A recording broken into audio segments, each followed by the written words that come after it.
Excuse me, did you happen to see where the missing scholars went? You mean the village keepers? Oh, let me think.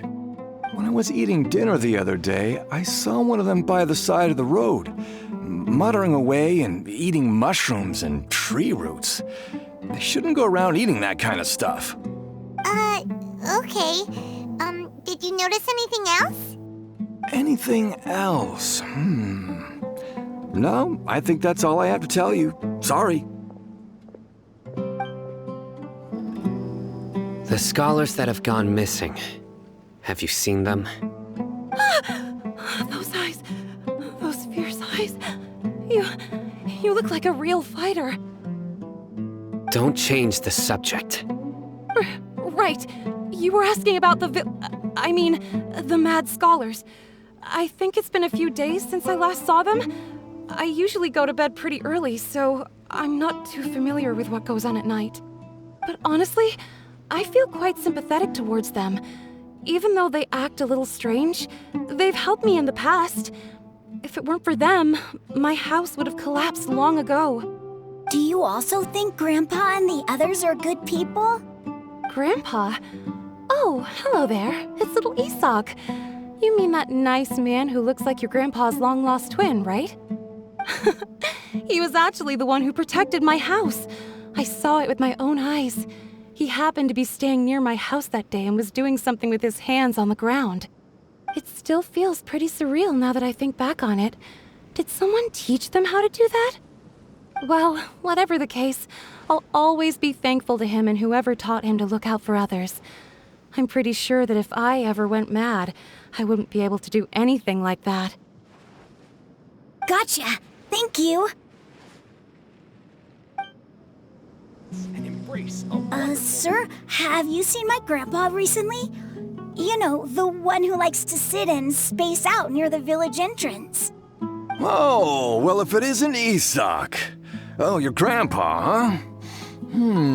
It's been a while. The last time I saw him, he was spacing out by the road as usual. I went and asked him if he'd like any of the food I had prepared, despite my wife's protests.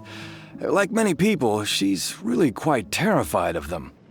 And speaking of my wife, she's still always complaining about how I don't make enough mora.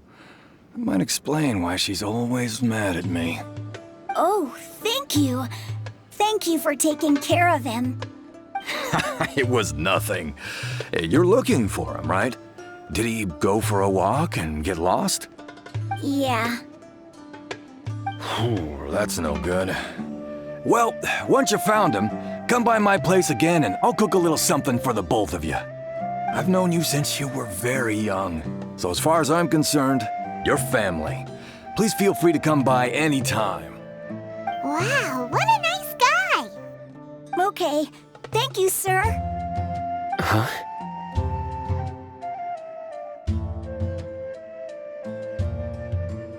Don't say anything for now. Исаак, stay here. Let's head over there. Stay quiet as you move.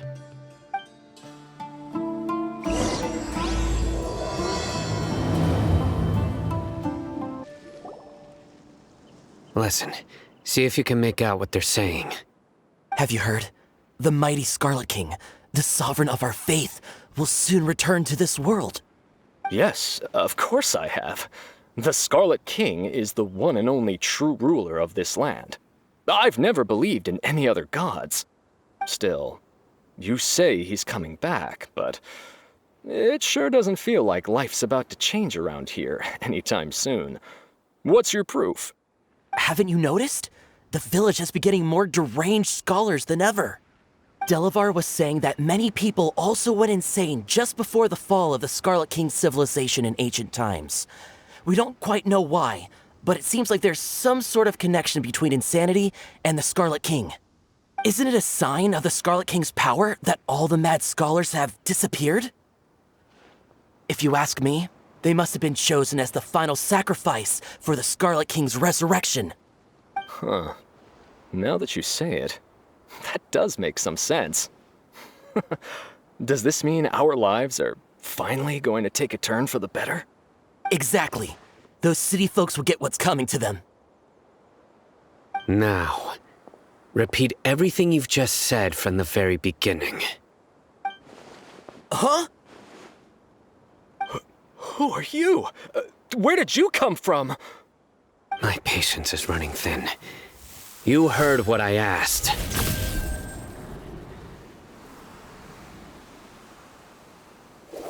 Yeah! Bro, this guy's something else. Just look at his eyes.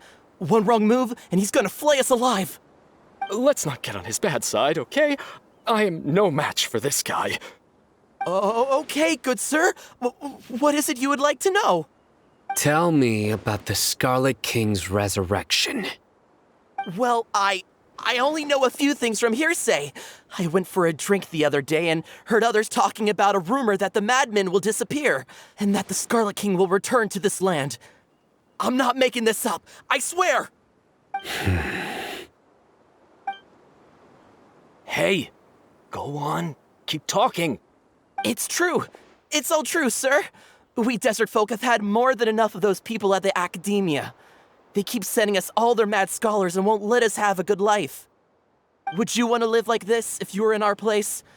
The radicals were even more thrilled than me when they heard the news. We're all praying for the Scarlet King's speedy return. Delavar also said that once the Scarlet King returns to our side, it's only a matter of time before we conquer the land on the other side of the wall. They're all willing to serve under the Scarlet King and fight for a share of the glory. Is that so? Seems like he still wants to know more. Keep talking. Got it. At first, I told myself it was just the drink talking, but then all the mad scholars vanished without a trace, just as the rumors said. Please don't beat me up just for mentioning these rumors. If I'm guilty, then everyone else around here is also guilty. I'm just saying what the others said. The people here really like the Scarlet King, but dislike the Dendro Archon. Where is this radical person you talked about? I haven't run into him over the past few days, so he probably hasn't been around the village. What about you, man? Have you seen him at all? No, not at all. We wouldn't dare lie to you. He's really not here right now. Sounds like you're not too close with the radicals. No, of course not. All we know are their names. I have many ways to stop you from talking, and many others to stop you from sending warning messages.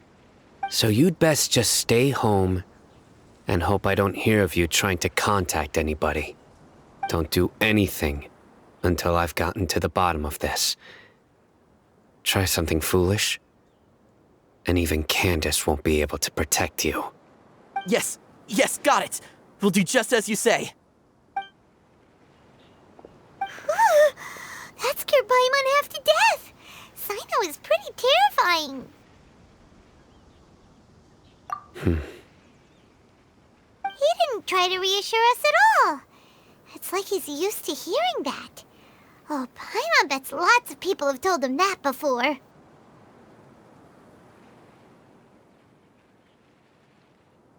I heard that. Sorry. It's part of being a Matra. The rumor we heard just now seems like a strong lead, but we need to check a few more places. Very well. Isaac! I'm here. Where's your grandpa's house? Well, I can take you there. Just follow me.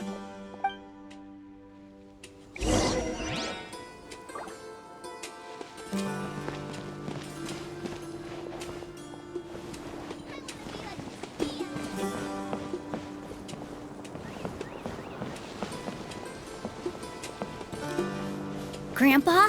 Oh, he likes to be alone. Sometimes he stares at the sky in a daze, and other times he just pokes at the ground with his fingers. Every now and then, he yells out at the top of his lungs, so a lot of people are really scared of him. But he's a good person, really. I know he is. I swear, he's just like my real grandpa.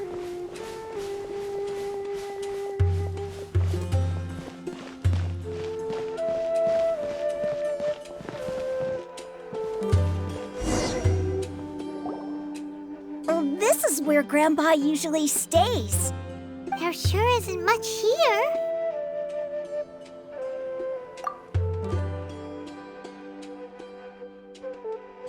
No.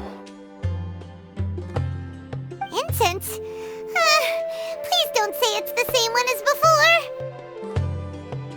But are you okay? Are you getting dizzy or need to lie down?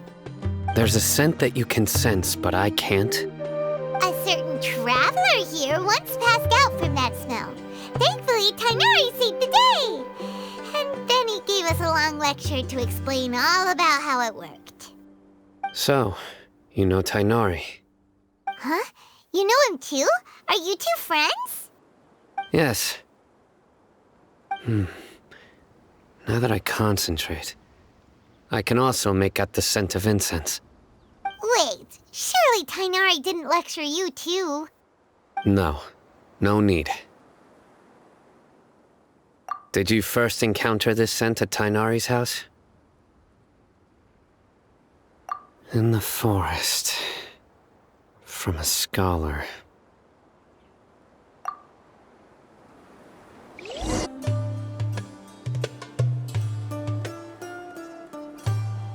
What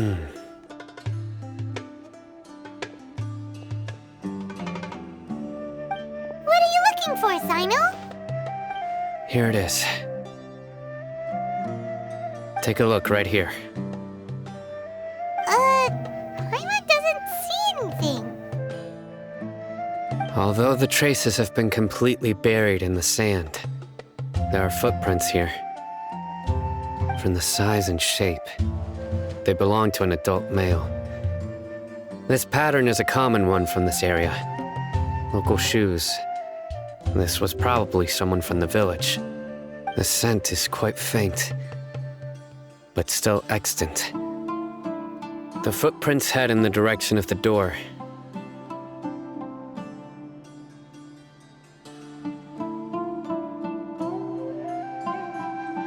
But who would come looking for Grandpa? He doesn't have any friends. We'd have to ask whoever lured him away with the incense. Huh? So you can lure someone away with just a scent? Hey! What's wrong with liking good food? Everyone's got something they love in life. Exactly. Most scholars are fond of incense, since the smell supposedly helps them clear their minds and discover new knowledge. Even deep within the clutches of madness, they still yearn for their knowledge-seeking days, and will follow the scent whenever it presents itself. No, Grandpa. So, someone's taking advantage of their weakness? Huh. Still, why would anyone want to abduct all the scholars? Are the rumors really true? Could the disappearance of all the mad scholars have something to do with the radicals? It's highly likely. Please, you have to save my Grandpa. Grandpa's never done anything wrong. Please help him. Sounds like we'd better help get him back. Don't you worry, Исаак. We won't let whoever took him get away with it. Let's head to Aaru village and inform Candace and the others about what we learned here. After that, we'll set off to find the scholars. Right. The darker fabric definitely looks a lot better. That'd be my choice, too. We're back, Candace! We've got a lot to tell you. Ah, welcome back.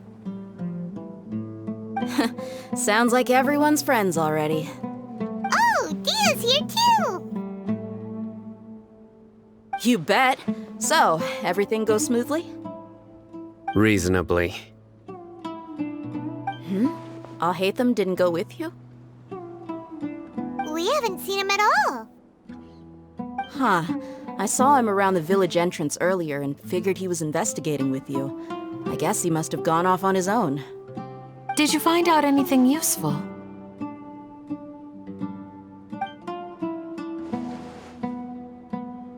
I see. So someone used a kind of incense to lead the exiled scholars away from the village.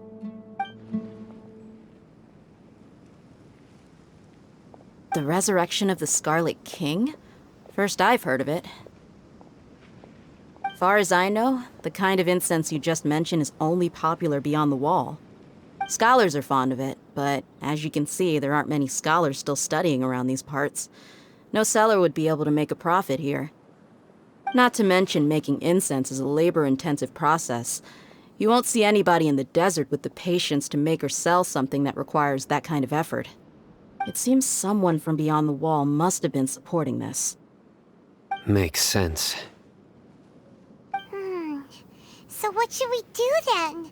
Do we go back to the academia and search for leads there?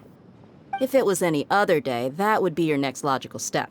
But today, you've got me on your team, so you get an extra tip. Didn't you say that the villager got his news from the tavern? Well, I also like to drink at the tavern, so I know a thing or two about these radicals he mentioned. If Paimon remembers correctly, the leader of the radicals is some guy called Delavar. Ah, yeah. Delavar, the scar-riddled bandit, Engur, the wide-eyed butcher, and Jabari, the duck-tailed bearded crook. The whole lot of them are known around these parts.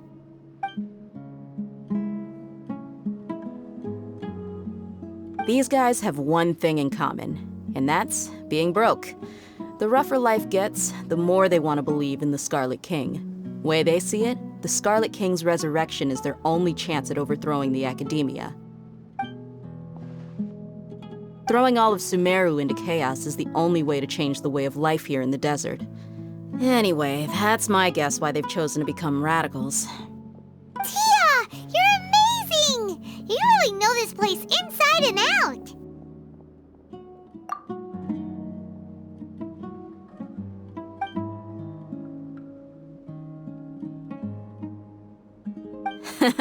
No merc can afford to slack off on gathering intelligence. Every mora I've spent in the tavern has been a valuable investment. Let's head out. Now hold on, you're staying right here, Cyno. Why? Aaru village is not a big place. Outsiders stand out here like a sore thumb. I'd bet word about you has already gotten out. The desert is unforgiving, so the way of life here is also a lot tougher than on the outside of the wall. You survive on making connections out here. Compared to you, mercs like me are just third-rate amateurs. I've got no actual fighting skills to speak of, but that also makes it a whole lot easier for me to gain the locals' trust.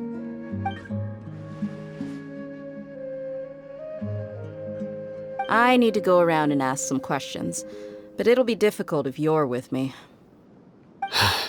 Fine. Good. Then we've got a plan. The Traveler and Paimon will go to Caravan-ribatu with me, and we'll try our best to figure out where the mad scholars have been taken. Cyno, you'll have to stay in the village and continue investigating on your own. All right! Sounds like a plan!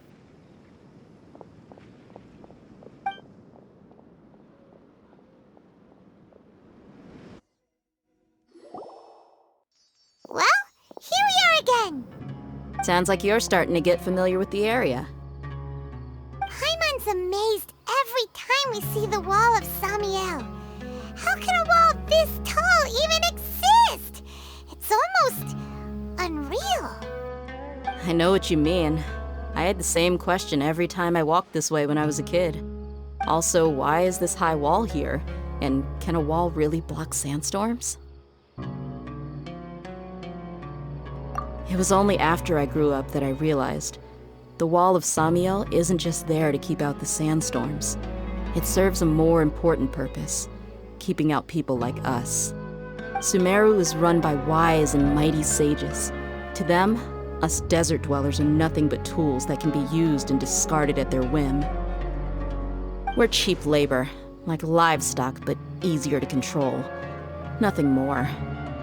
Even if a child from the desert got the chance to obtain an Akasha terminal, almost all their requests for knowledge would be denied. The academia believes we're underserving. Geniuses like Sataria are one in a million. The other children never get a single chance to try and rewrite their fate, even though the academia knows very well that we're humans, just as they are. That's terrible. I would tear down this wall with my own hands if I could. Hey, Dia. You're not thinking about doing anything scary, are you? No, not at all. This place just gets me thinking, that's all. Besides, we're here to procure information, aren't we? Yep, we gotta catch those... Shh. Caravan-ribatu is crawling with people, so be careful what you say. We don't want anyone to find out what we're here for. Our mission started the moment we arrived here. Let's go check out the tavern. Maybe we'll find someone I know.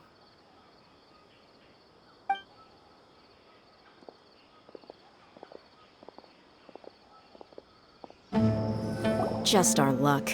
None of them are here today. You mean, you don't see anyone you know? Dia, is that you? What a coincidence. You here for a drink too? Zaki. Finally, a friendly face. Oh, and who do you have with you here? Guests from another land?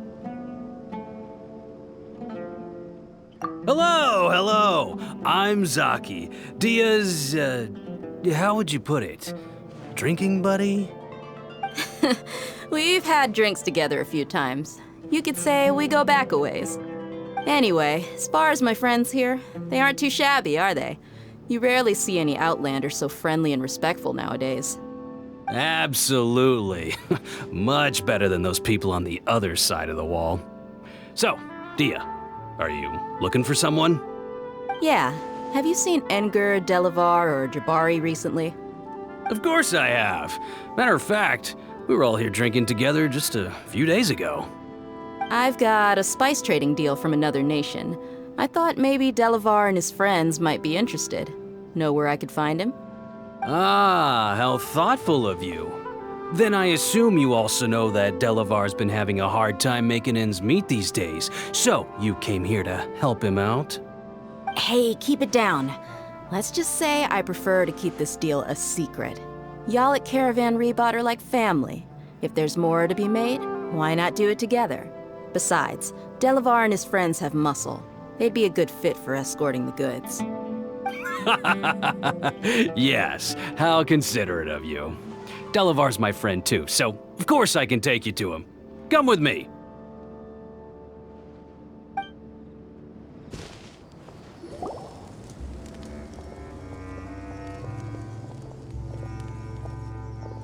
Are we there yet?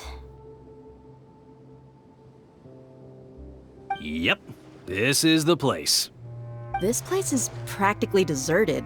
What are they doing in a place like this?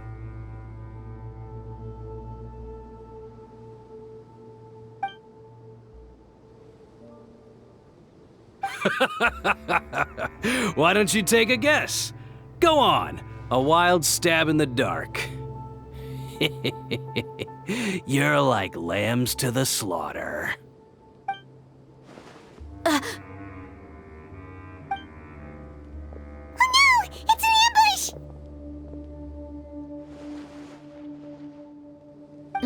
What's this all about, Zaki? Come on, Dia. You really think we didn't hear about what you said back in Aaru village? The boys have kept a close eye on you from the moment you set foot there. Not only do I know that you're looking for Delavar, I also know that you've teamed up with people from the academia to look for the missing scholars. So, you've been watching us from the very beginning? Uh-oh. Paimon knew leaving Sayno behind was a mistake! And you left the strongest one in the village, didn't you? Who do you think you are? You really thought we'd fall for your little business deal nonsense? So you and Delavar have been partners all along. Dia, I guess it's only natural for a traveling mercenary like you to be out of the loop.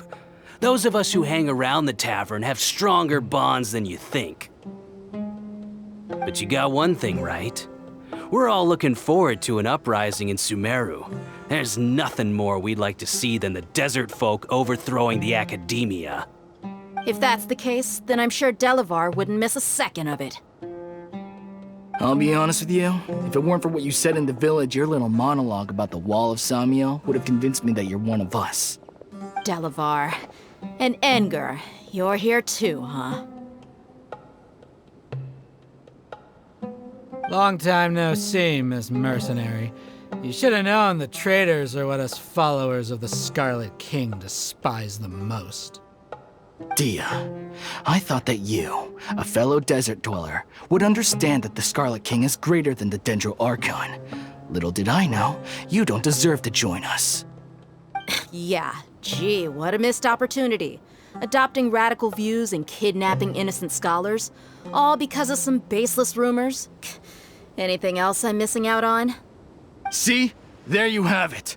Mercenaries are just a bunch of faithless scum with only one thing on their minds. Mora. Pathetic. You're all like a pack of street rats. You're not wrong. Mercenaries are driven by Mora, and my faith lies with whoever's paying me. As long as there's a profit to be made, anyone can become my friend. Enough talking! Get him!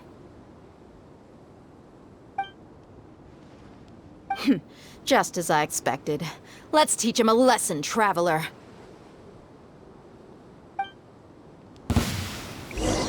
Following orders. Gather! New punch! Fire hazard!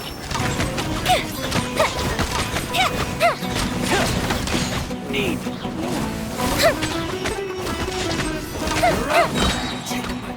Goldfish of Doom! One with the forest. Let's nip that in the bud. Stabilize.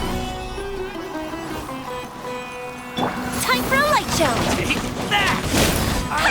Take my... Impossible! How could you? So, what do you think about your meticulous network now, Zaki? How did you say it? It's only natural for a traveling mercenary like me to be out of the loop. I'm guessing your informant told you that I'm just an incompetent merc with no real fighting skills, correct? I mean, that is what I said after all. And of course you would believe everything he reported. The only thing you know about me is that I'm a mercenary, but you've never seen me in action. Even though you heard we went to handle monsters together, you believed that Candace was the only one doing all the real fighting. That so-called Flame Mane is just a fraud. She admitted it herself. She just uses her connections to gain the trust of others. That's what you thought, right? Ugh. You lied in the village because you figured that we'd have people watching you. And you were stupid enough to fall for it. I figured as much the first time we drank together. You all thought you were so smart. Pathetic. Okay, that should be all of them. Whoa! So you've been planning this since we were in Aaru village? No task can be done without preparation. I just happened to notice a couple suspicious-looking people while you were out investigating. Oh, but instead of catching them right away, you let them report back. Those two who were snooping around were just a couple small fries. If we want to get the real catch, we have to be patient and give it some time. Oh, you mean the funny name she mentioned back in Uncle Ampu's house? The wide-eyed butcher, scar-riddled bandit, Paimon can't remember them all. That's just a bunch of drunk talk. Engar and Delavar like to talk themselves up when they're drinking. Engar, the wide-eyed butcher, and Delavar, the scar-riddled bandit, are the nicknames they came up with for themselves. Alcohol has a way of making people share what they really think. So Engar and Delavar are always rambling in the tavern about how the Scarlet King is a superior deity. What about Zaki? He's just a numbskull who fell right into our trap. Zaki was probably the best hidden of them all. My initial plan was to find Delavar first, and then try to track him down.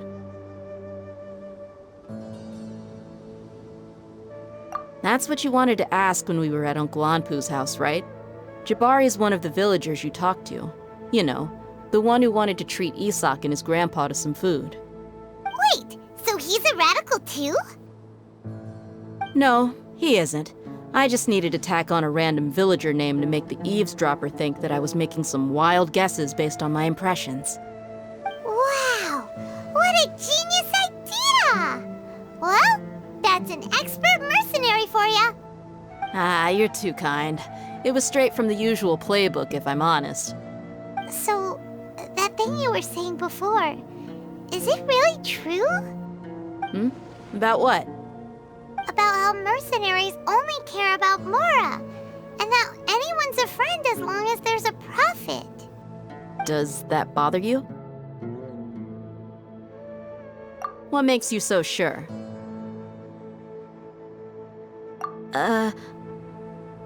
Dia, do you dislike the Dendro Archon like the other desert folk? You two are pretty sharp. No, I don't have anything against the Dendro Archon. I've heard a lot of nice things about the Lesser Lord from Dunyarzad. I can understand her devotion and gratitude. Dunyarzad's just an ordinary person. There's no way a god would be so involved in the lives of everyday people, unless they were truly compassionate. I've begun to realize that the sages are behind everything that's happened recently. The radicals' blind belief in the Scarlet King, making the Dendro Archon out to be an enemy. It's all the academia's trickery. But I see through it all. And unlike them, I can never be hostile towards anyone who's never done anything wrong. Dia. Anyway, looks like we're done with business here. Traveler, lend me a hand. Let's tie him up and bring him to the village.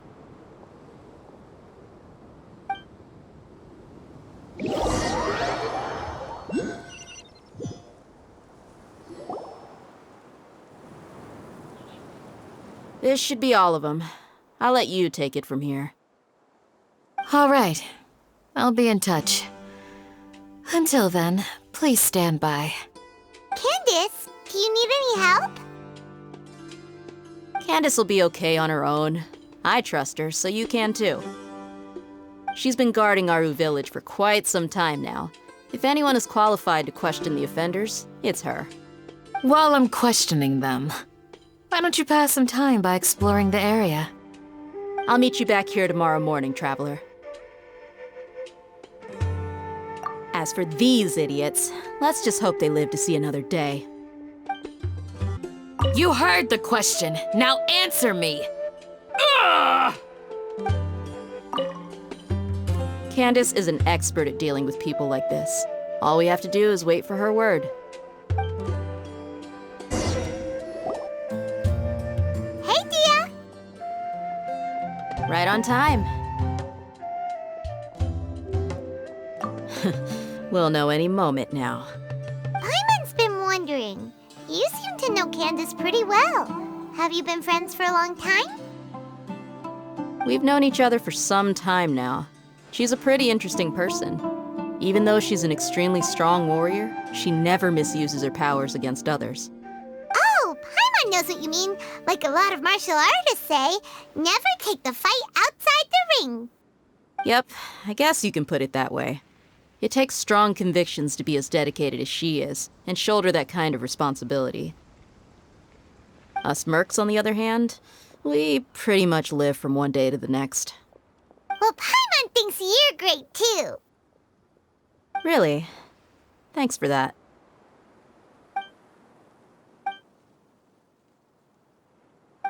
Oh, Cyno's here, and he's pretty early too. Yes. I was here yesterday to help out a little. To help out? By doing what? Sharing some interrogation techniques. Oh, you mean you taught Candace some more persuasive methods? Right.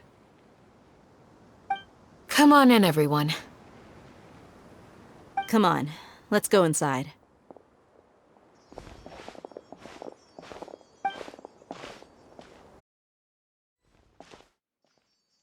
Candace, where? Whoa, you look furious. Do I? Huh, What gave it away? Oh, there's no mask that can hide true bloodlust. Cover up your eyes, and it'll still show itself at the corners of your mouth. Perhaps I need to work on my composure. Still, it's perfectly understandable why I'm angry. I'm sure everyone present would agree. Yes, ma'am. Please, don't beat us anymore. We're gonna die. Well, looks like Cyno taught her well. You fear death yourselves, yet you do not hesitate to place the lives of others at risk. The absurdity is mind-boggling. The ones you call mad scholars are known to us as the village keepers. They are vital members of our community, and some even count them as family. You come here, to my village, and you treat my people as nothing more than stepping stones towards your goal. Tell me, what would you do to you in my position? Mercy! Please have mercy! You've made your bed. We may both be desert dwellers, but there is one thing that I understand better than you. The resurrection of the Scarlet King will only result in war. And war serves no one. The people of Aaru village care little about which god is in power. Life may be tough and tiring, but we wish to preserve our way of life. A war would only cause us to lose all that we have. And that is not a responsibility that you can afford to shoulder. We understand. We're sorry. I'll tell you everything I know. Please, just let us go. I'm listening. You might not believe this, but it wasn't us who came up with this idea. Someone was spreading rumors in the tavern. That's how we ended up hearing about the Scarlet King's resurrection. Some mystery man told us that mad scholars will make the perfect sacrifice to usher in the Scarlet King's resurrection. They give their lives, and we can get anything we wish for. They're called village keepers. Slip up again, and you'll regret it. Yes, sorry. It was all that mystery man's doing. He told us to spread word about the Scarlet King's resurrection and talked us into helping him. In return, he said he'll help facilitate the resurrection process. I'm not sure. That's one. Huh? One what? Strike. You get a total of 3. Then, you die by my hand. Wait, I'm telling the truth. We don't know anything. It was all him. 2. He got us to lure them out of their houses in the night with some kind of incense. We take them to a junction outside the village. Then the mystery guy takes them from there. You gotta believe me, please. I'm telling the truth, I swear. Just ask them if you don't believe me. That was indeed the truth. Traveler, go on.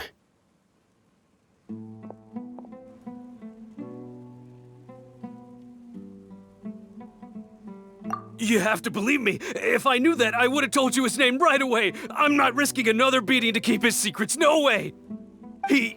That guy, he wears a cloak, and he's always careful to cover his face. He calls himself the Scarlet King's envoy. I believe I may know what's going on. Uncle Anpu? What do you mean?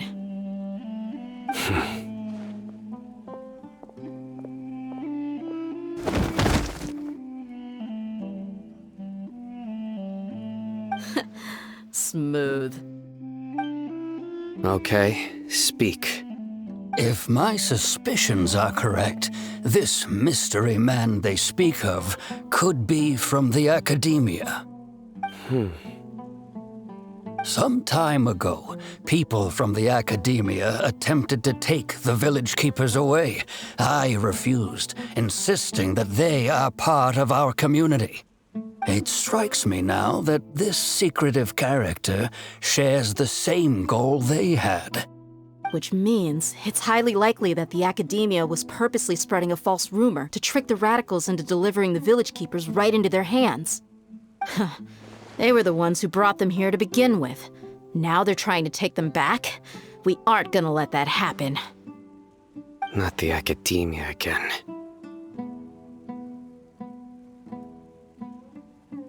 Just as I thought. But what could they want with the village keepers? People are nothing but tools in the eyes of the academia. A change in their plans likely means they found another way to exploit the scholars. Regardless, our top priority now is locating the village keepers. You're right. Isaaka's still waiting for news on his grandpa. Time to go. Let's leave the village and try to track them down. Yes. Pack up and get ready to leave. You got it. Candace, I'll let you deal with the radicals. Leave everything outside the village to us. All right. Let's meet back here once everyone's ready.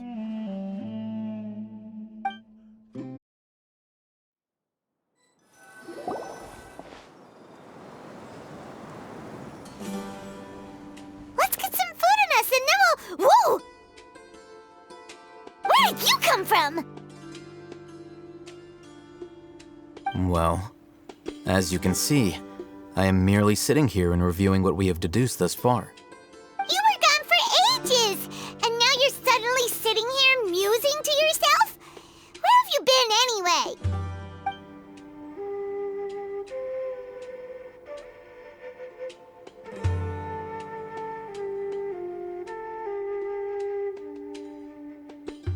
Hey, what's with the silence?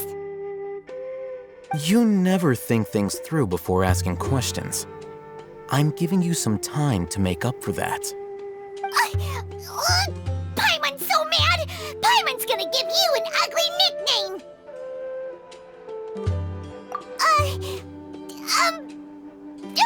Never mind! Paimon's got nothing. There's just nothing super obvious to pick with this guy. It makes it so hard. Well, you've heard nothing to suggest I left this whole time. So clearly, I stayed in the village to investigate. Anyway, you plan to leave Aaru village and keep searching for the truth of this matter, yes? Yep. We're not gonna find out anything more by staying here, so we thought that we might as well take the search elsewhere.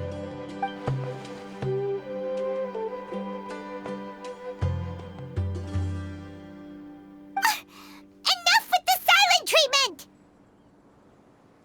No.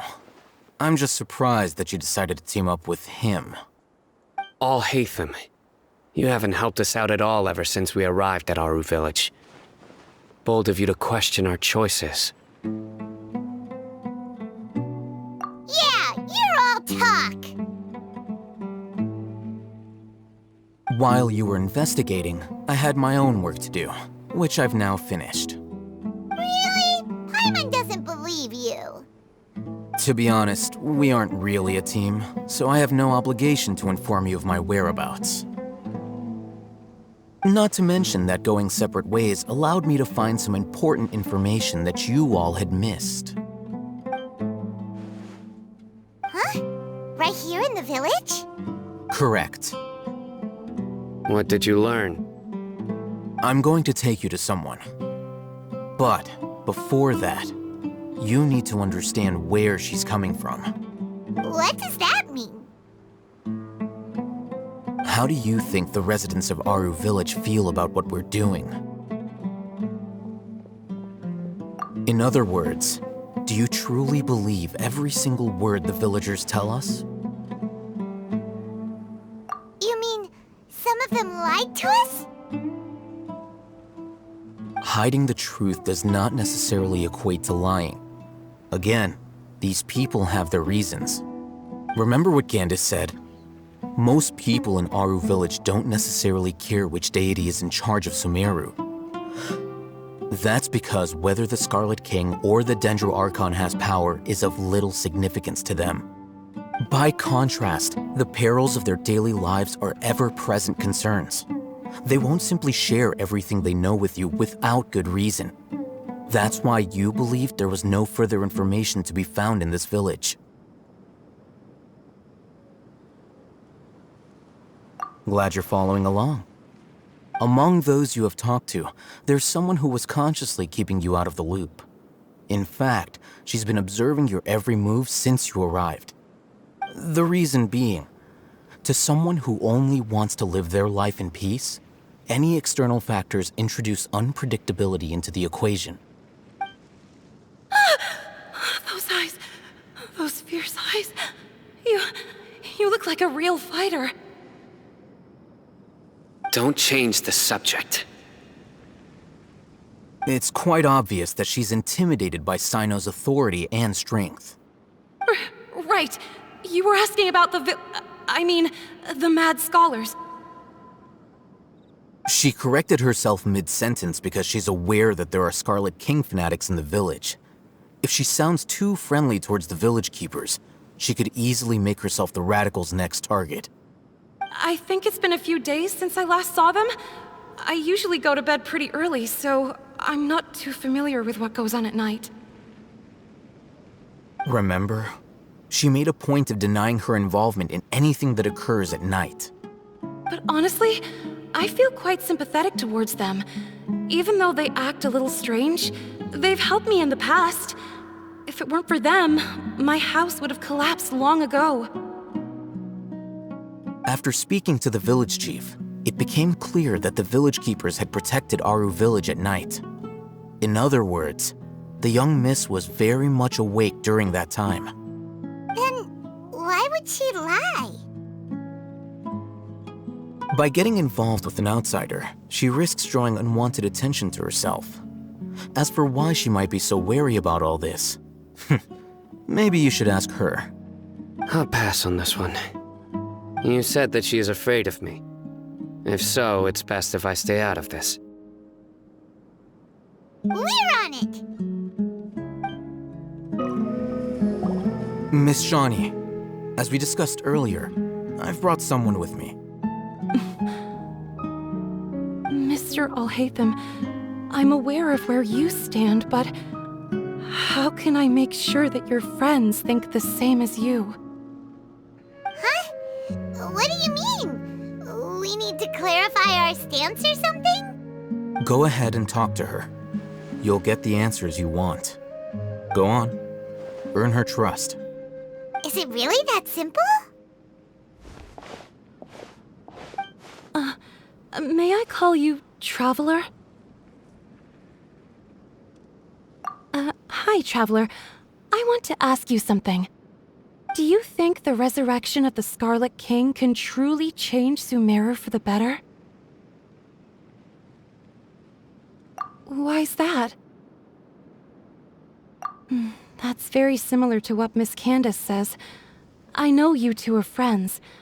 That's why I'm willing to talk to you, even though I do have some reservations. Before, I wouldn't even have the courage to ask something like this. Traveler, do you believe our lives will get better?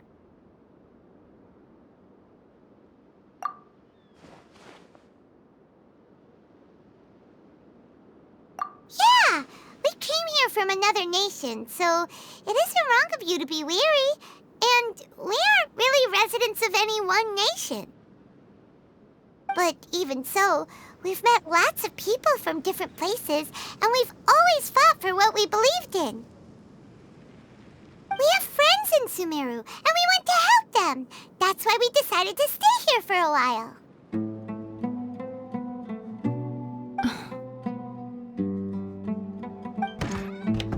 I want to trust you. My apologies for posing my questions like that. To be honest, I didn't expect you to come back for more information. Al-Haytham told us you have your reasons. It's okay. We understand. The fact is that only one side of my family is desert folk. I don't really fit in anywhere in Sumeru. Some believe in the Dendro Archon, while others believe in the Scarlet King. I don't belong to either side, and neither side would want me. Speaking of which, the radicals mentioned that they despise traitors. Do they just think that anyone who's different from them is a traitor? Yeah, Some people can be so narrow-minded when it comes to bloodline and beliefs.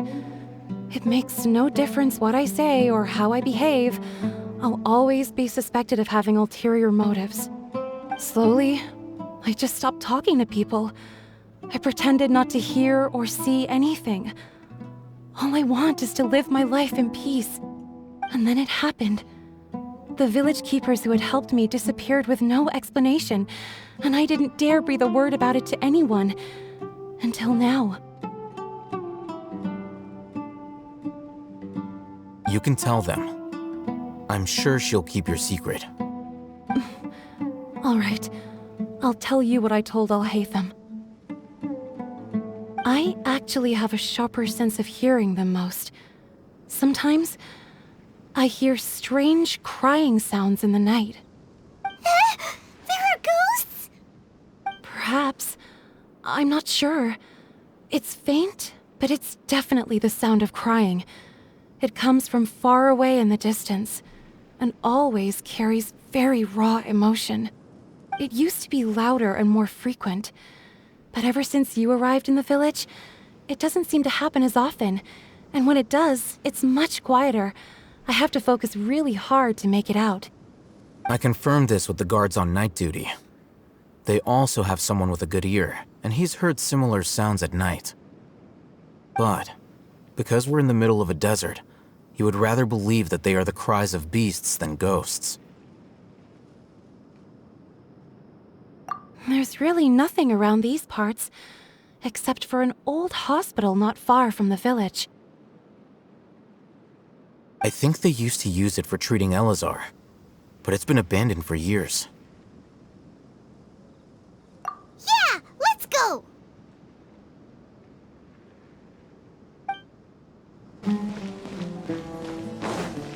Oh, is this the place?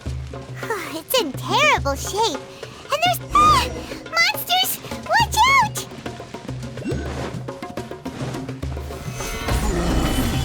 I will have order.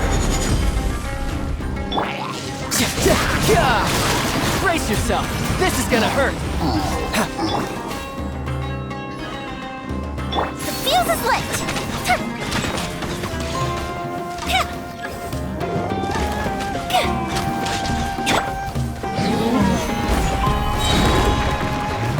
Order guide you.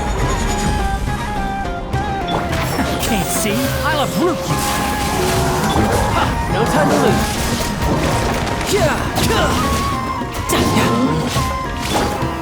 Gather. Time for a light show.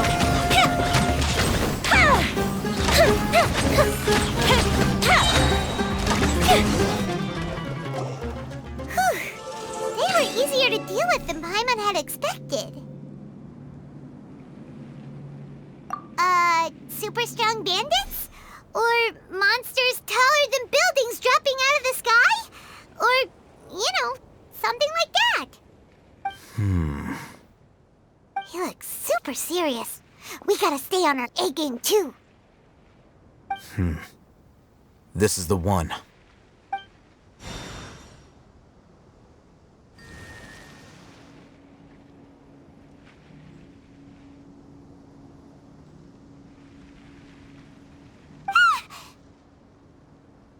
Let's go in and take a look.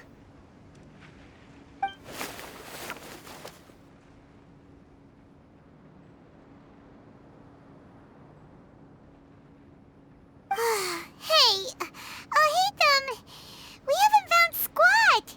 Are you sure we aren't wasting our time here? Patience. Shawnee says she only hears the crying at night. We have time to burn. Until then,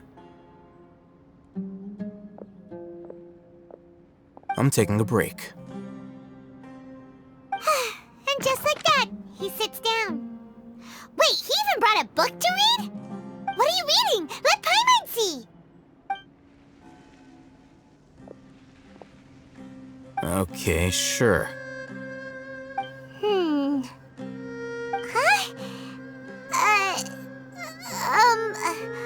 The natural position, which is the positional propensity of an entity in natural motion In contrast with an object in forced motion?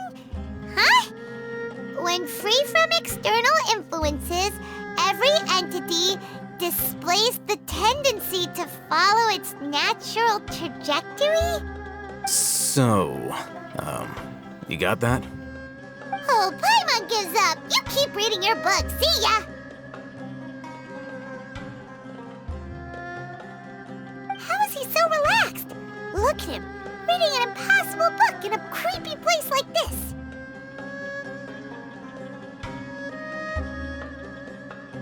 Hey, what good is that gonna do for you?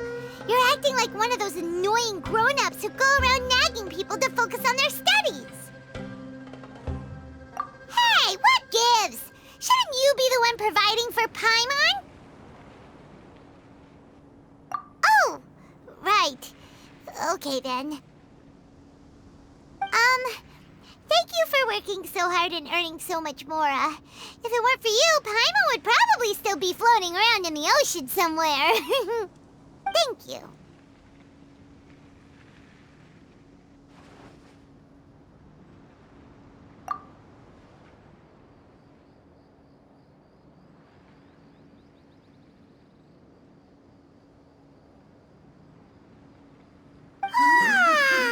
Paimon's getting so sleepy. Huh? What was that sound? There it is. It's coming from that direction.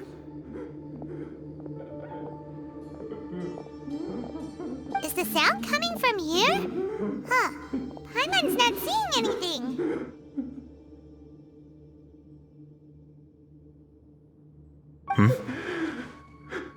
It's from below. But there's no way we can get down there. Something is off about the interior here.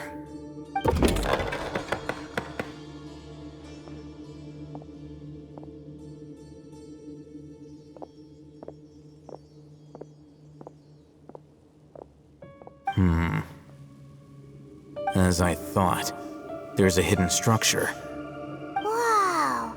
It's like they tucked another hospital into this one.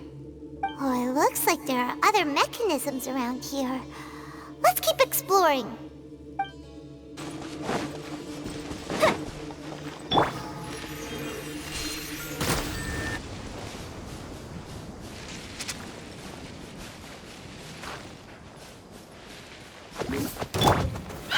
Solidify! Fire hazard!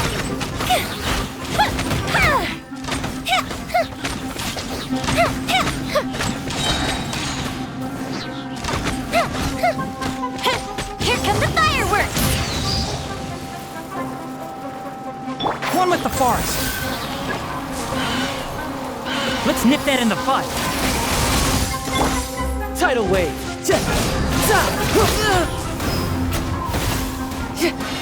Shouldn't let your guard down.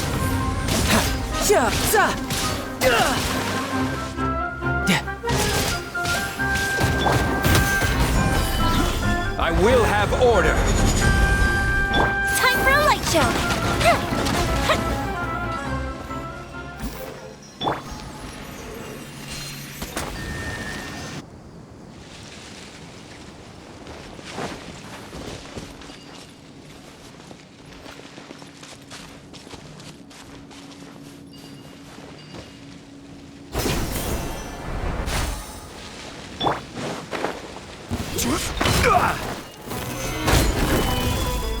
Fire hazard!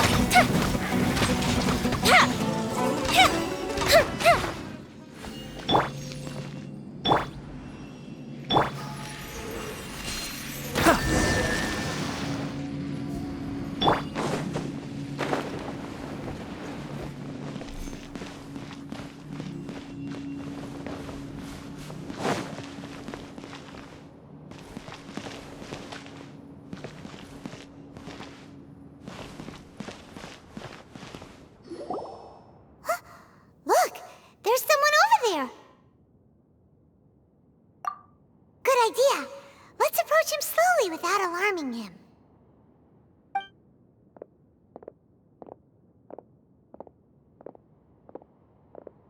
right.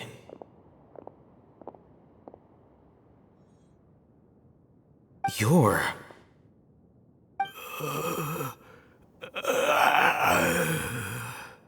He can't speak, and his eyes are unfocused. But he looks too young to be anyone's grandfather. Also, why is he the only one here? Didn't expect to see him here. You know him? He's Rizak, a senior of mine at the Academia. He's a scholar too? Is he the kind that holes up in a forest and mumbles stuff about training? No. And that's the problem. Rizak was never involved in any of those things. He never trained in the forest, let alone reach Satyavada life. Leaving that question aside for the moment, him being here alone means that we might be too late. Looks like they've already taken everyone away. For whatever reason, they left Rizak here. Perhaps they simply didn't have time to come back for him. There are drag marks on the ground. They're clearer by the doorway. Someone was forcefully drawing a cart that was loaded with something heavy. Loaded with people? That is one possibility. It looks like they were in a hurry, as if they were afraid of being caught. In their haste, they failed to notice Rizak hiding in a corner. The symptoms are identical. Looks like we found living proof. Huh? Why do you say that? Allow me to jog your memory. Recall your time at Port Ormos. Don't you think his symptoms look familiar?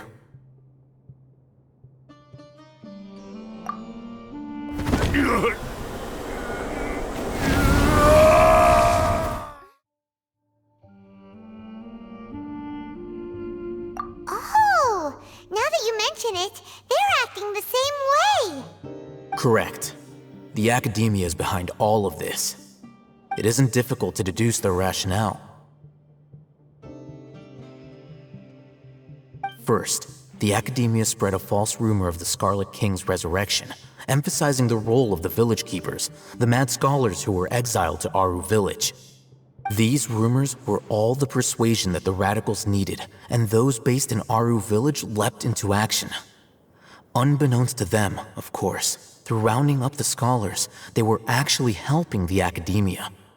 As well as being able to exploit the radicals for their own ends, this scheme has one further advantage to the Academia. All the risks and responsibilities are offloaded onto the Scarlet King's followers. Life for the desert dwellers has been brutal ever since the Scarlet King's death all those years ago. Beneath the surface, feelings of desperation are widespread. Many would give everything they have for the prospect of something better. Anyone looking to exploit that for their own ends simply needs to make a few empty promises. Even if complications arise, people will see that those involved are all followers of the Scarlet King and look for no further explanation than differences of belief. A deep-seated mistrust of the desert and everyone in it by the rest of Sumeru will make sure of that.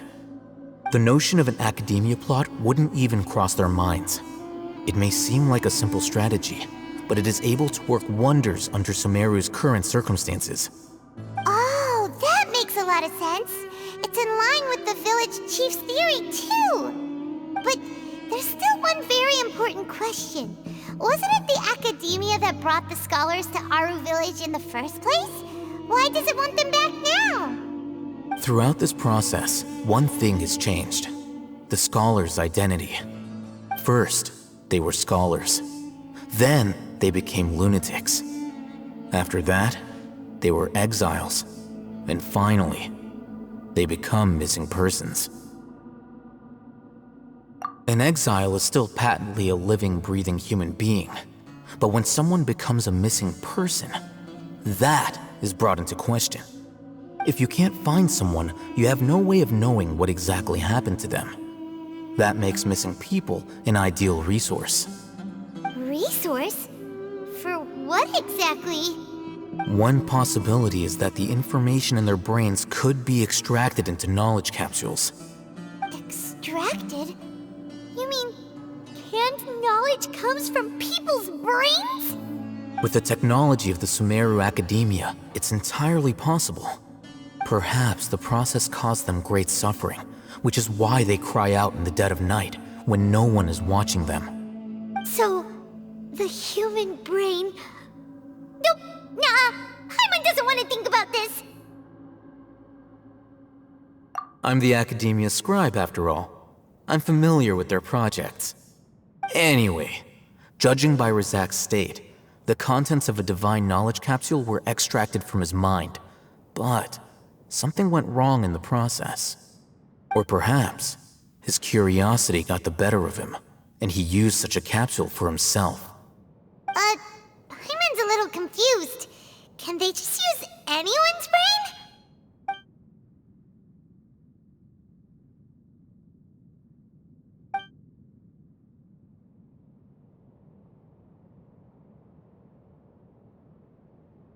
The look on your face tells me you've realized the answer. That's right. To some scholars, gaining knowledge about the gods is their entire life's pursuit. Extracting canned knowledge is just one of the extreme measures they turn to. However, I can't help but wonder, what do they seek to gain from divine knowledge?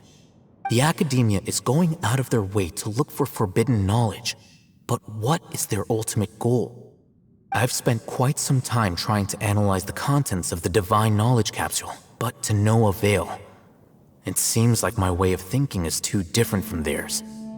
You mean you're not even slightly interested in getting your hands on this forbidden stuff? All scholars seek to expand the horizons of knowledge, but I'm not particularly interested in gods, so I don't share their degree of zealotry. Extracting information from people as if they were lifeless objects? If this is the direction of academic progress, then the Academia may as well shut its doors. Sounds like you're really against all this. Of course. The Academia's actions run contrary to their rules. Whether it be academics or knowledge, everything has its boundaries. If those lines are crossed, the rules and order that govern everything in the world will be destroyed.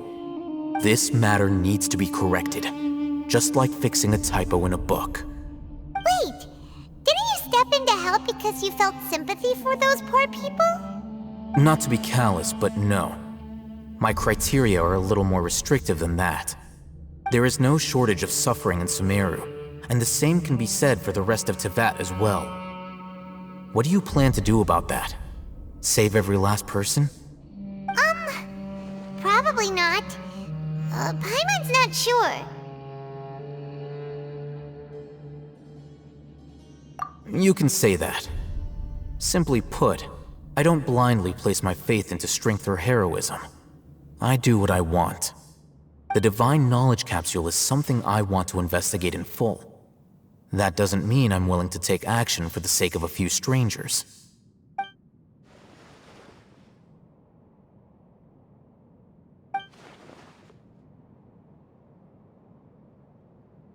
Paimon's been wanting to say this for a while. There are a lot of bad guys in the Academia, but you're not one of them. You're their weirdo. You're probably right. Though I must say, I quite enjoy this feeling of being the odd one out. Uniqueness is also an asset, is it not? Wow, that's a great way to think about it. Paimon's really impressed. If only Miss Shani had a similar mindset, her life would definitely be a lot easier. I'm just a more likable person than her in general. There's nothing more to it than that.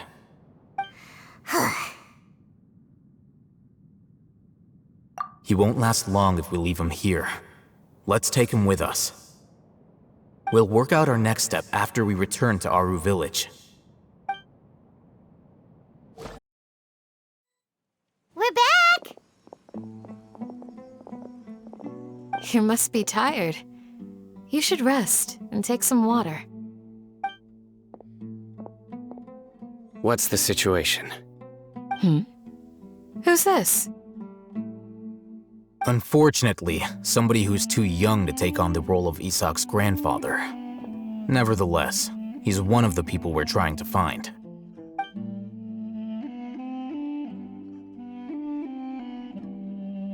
So, at one point in time, the abandoned Elazar Hospital served as the Academia's site for extracting divine cant knowledge. Yep, pretty much. Their plan must have been implemented at some point before we arrived at Aaru village, since divine cant knowledge has been in circulation for a while now.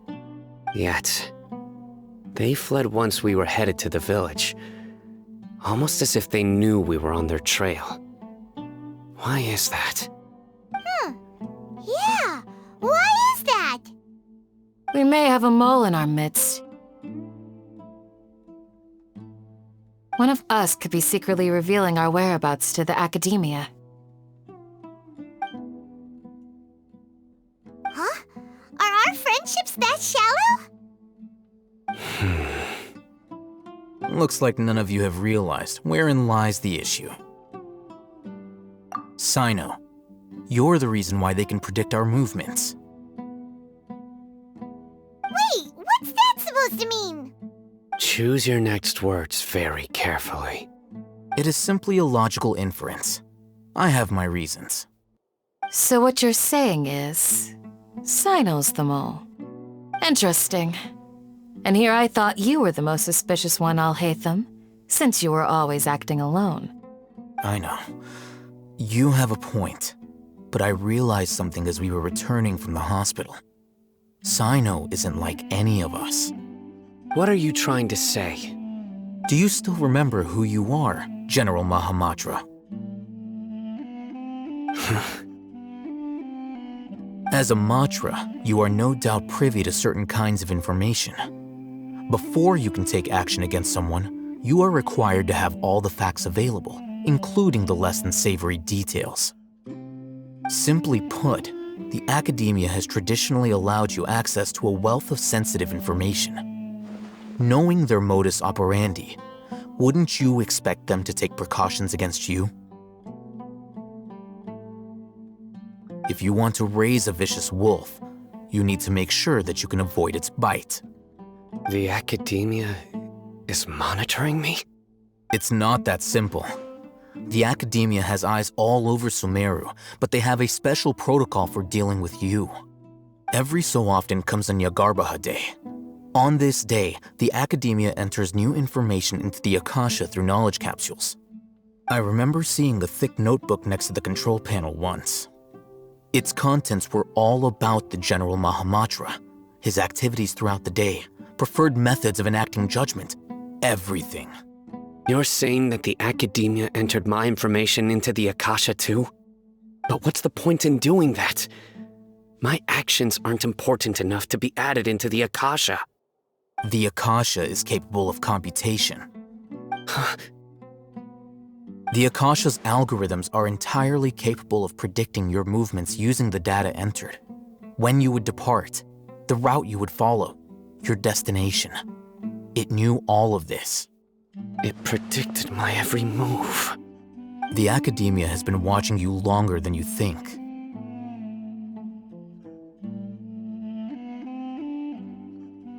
So that's how it is. Cyno adheres to his principles so strongly that he's actually a thorn in their side. Tenacity of will and steadfast faith are worthless to the Academia. They need scholars who are easily pliable and mindlessly go after anything they can profit from. Cyno, don't take it to heart. This just proves how much of a trustworthy ally you are. They escaped because of me. Don't blame yourself. It's not like any of us would have known. I have an idea. If they predicted my movements, then I might be able to guess where they went. Whoa, you bounced back fast. There is always an opportunity for safety after danger passes. Oh, so that's how it is! Paimon gets it now! If the Academia is trying to avoid Cyno, then the safest place would be... Yep, that's right! They'll want to proceed in the direction opposite of where I'm going.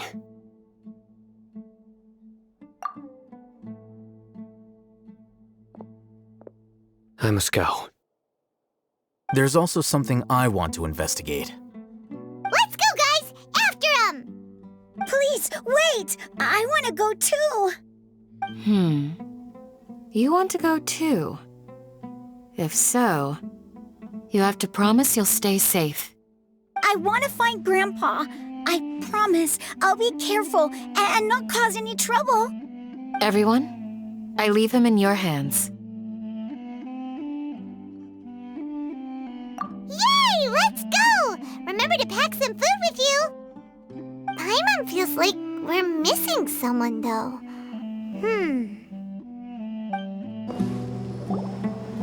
So, where do we go from here?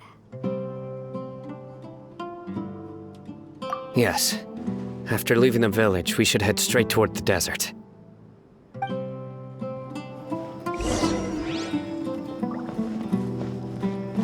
I know the desert like the back of my hand. Is that because you play here a lot? Yep. One time, Grandpa almost got lost in the desert, but I was the one who brought him back. There's something here. What's this? It's buried in the sand. Looks like we'll need to roll up our sleeves and do some work. And Paimon thought running around everywhere was already enough work. Okay. So, we have to dig it out? Whatever's down there, it looks like it's buried really deep.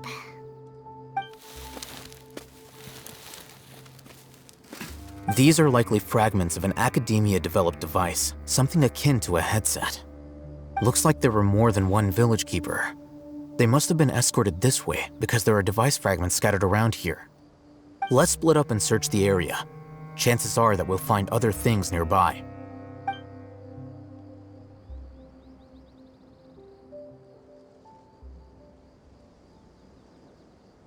Is this what we're searching for?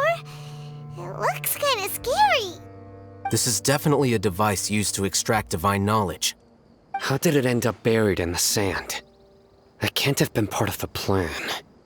They must have been attacked along the way. Wait, what? Grandpa, I hope you're okay.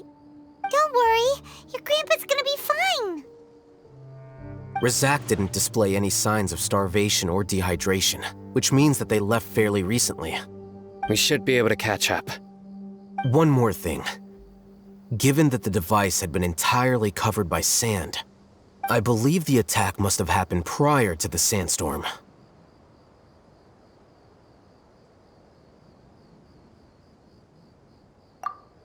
Let's keep going. They can't have gone far.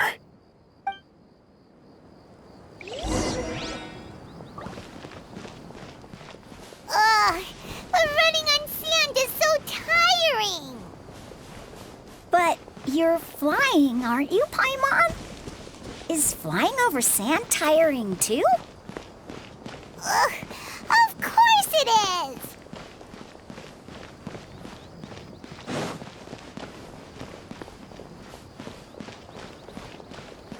Voices, over there. It sounds like an argument. Whoa, you have really good ears! Don't get any closer. They'll notice us. Dia's talking with the Eremites? Very interesting. Let's listen in. If you had informed me sooner, there'd be plenty of room for us to... You're one of us. We would never lie. Scholars. You don't know as much as I do. Need me to... I knew it. That's our Dia. Dia? Why would you... Dia! Hey, what are you doing? Huh? Didn't you say you'd help me find Grandpa? Why are you on their side? Well, look who's here. Ain't that something? This complicates things. You've betrayed Aaru village? So, this is the great General Mahamatra. Dear, you'd be better off as my assistant than hanging around with this motley crew. Seen for yourself. I have the means and methods, and my ideals are far more admirable than theirs. I'm not the type that's easily swayed, Raman. You of all people should know that.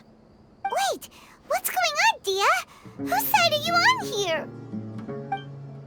Shut it, Paimon. It doesn't matter. Whichever side you pick, nothing could deter us from the grand mission of resurrecting the Scarlet King.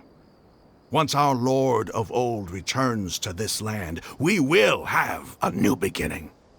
Face the facts, Raman. It's not gonna happen. You should understand that more than anyone.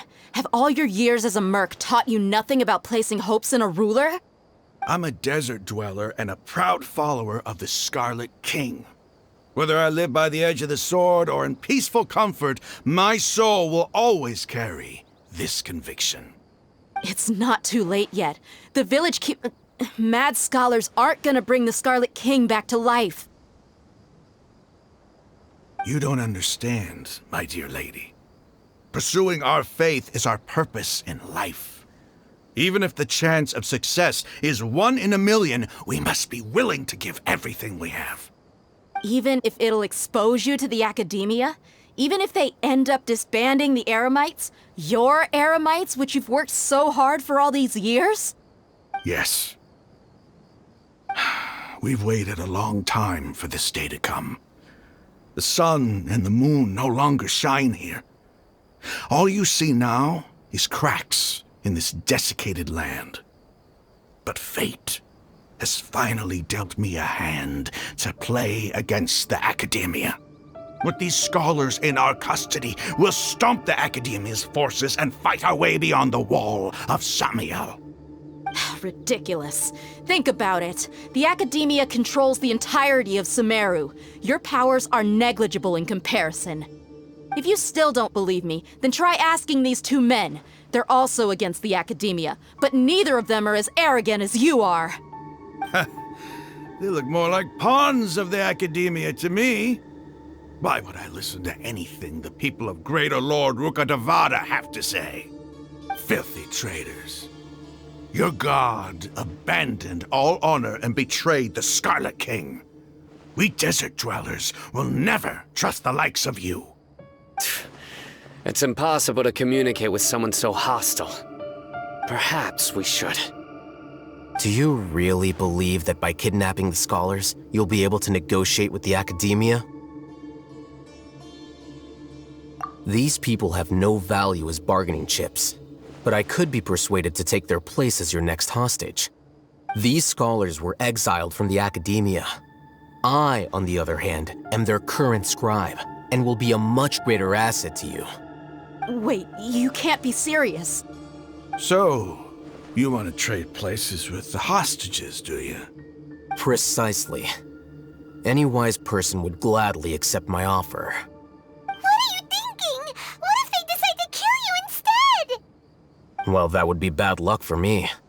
However, I'd get the chance to observe the scholars, perhaps even find out the truth.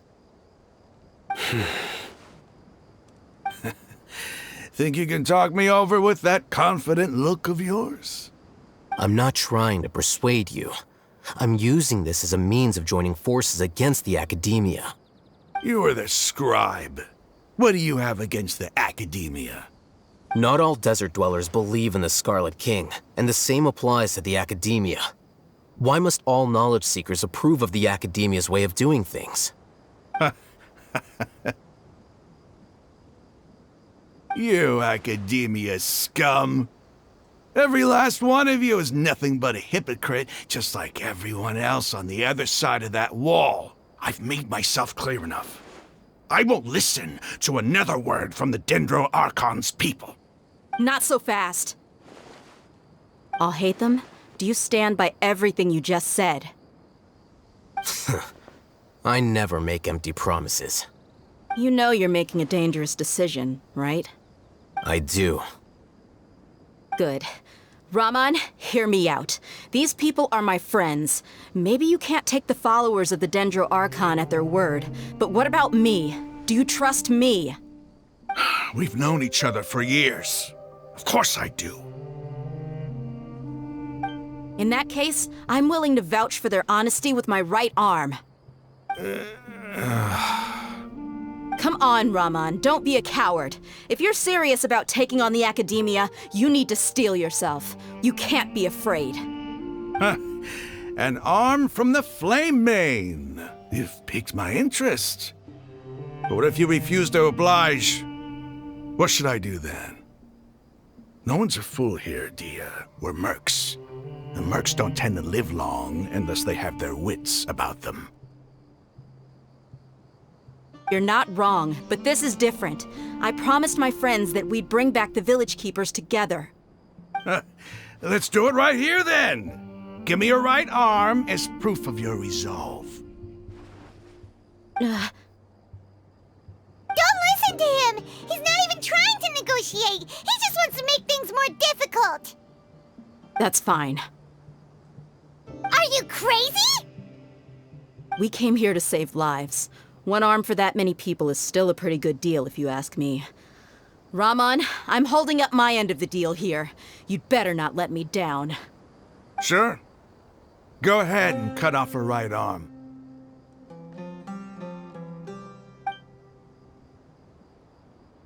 No! Dia! What are you gonna do? Think of something! You don't have to go this far. That's not for you to decide. Do it! Dia! Run!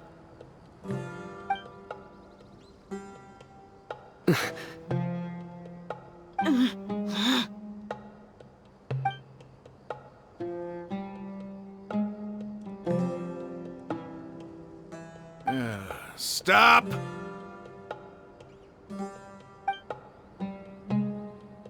What's wrong? Can't do it? Flame Mane, you and I are both desert folk. Cutting off your arm is no different than cutting off my own fingers. Where's the sense in cutting my own kin to pieces? You've shown me that you're serious. Go on now, take your friends and leave. Meet me in the desert at noon tomorrow.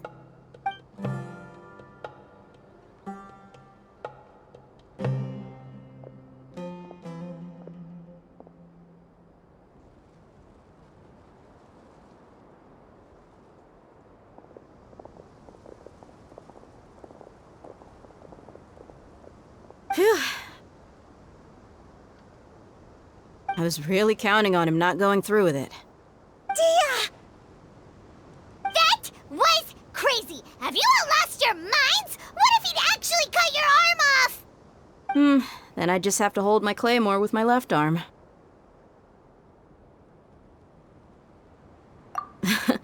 Okay, I'm sorry. But sometimes when you're out on a limb, you gotta double down to seal the deal, you know? Don't ever make a promise like that again. I can deal with the likes of them. If it came down to it, you would not lose to them either. I don't doubt it, Sayno. But this is about more than me and them. There's a lot more where they came from. Even if we got rid of one bunch of radicals, there are others out there. Wiping them out would do more harm than good. As you wish. I'm sorry, Dia. I should have stayed put and listened. I should have trusted you. It's okay. I promised you I'd help find your grandpa, so I'll do whatever it takes. Whatever it takes? You just might be scholar material. Huh? Are you serious? The Eremites once said that I was a lunatic. Perhaps a little madness is essential to be successful in research. Why does it feel like he's using his praise for me as an excuse to brag about himself? Okay, let's get moving. We should head back to the village and rest up. Today was just a trial run. Noon tomorrow is gonna be the hard part.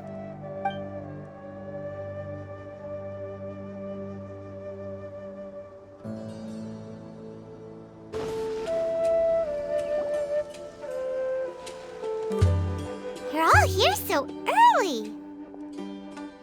Looks like we have everyone here. Исаак, are you sure you want to come with us? watch from a safe distance.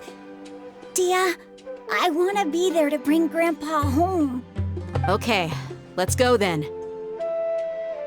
Dia, wait. What's the matter? I heard that you were quite reckless yesterday. No more of that today, understood? Or I'll be very upset with you. Fine.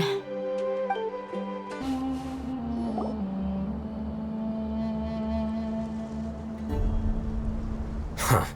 They got here before us. Uh-oh.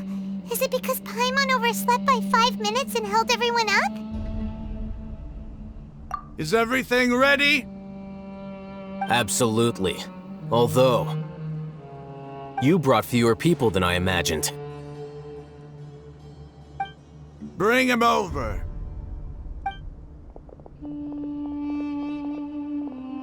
Grandpa!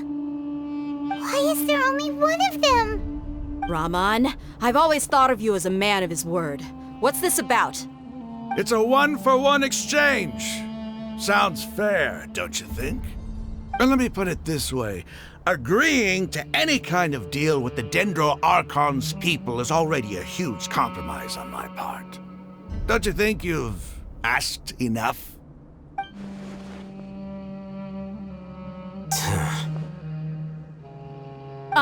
You stay right there!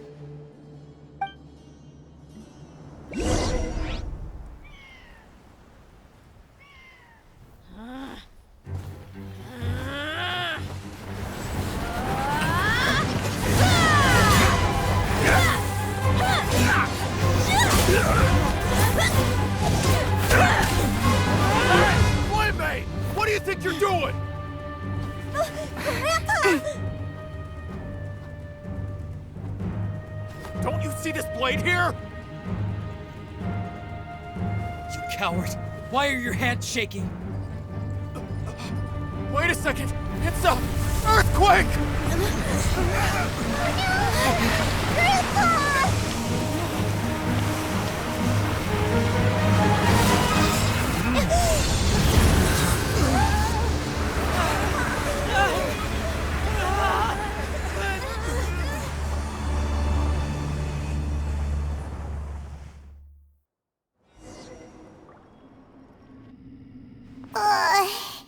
Paimon's dizzy.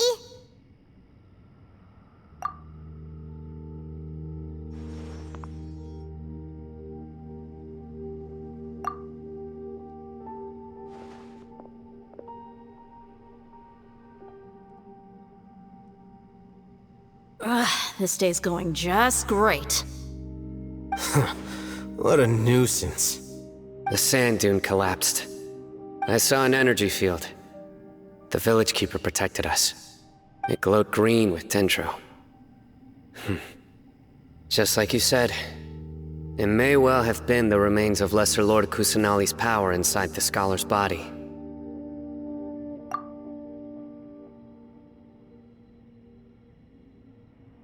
The Dendro Archon. The present one. Grandpa? Grandpa? Oh no, he's getting confused again. Hey, look around you. Did there used to be a temple here?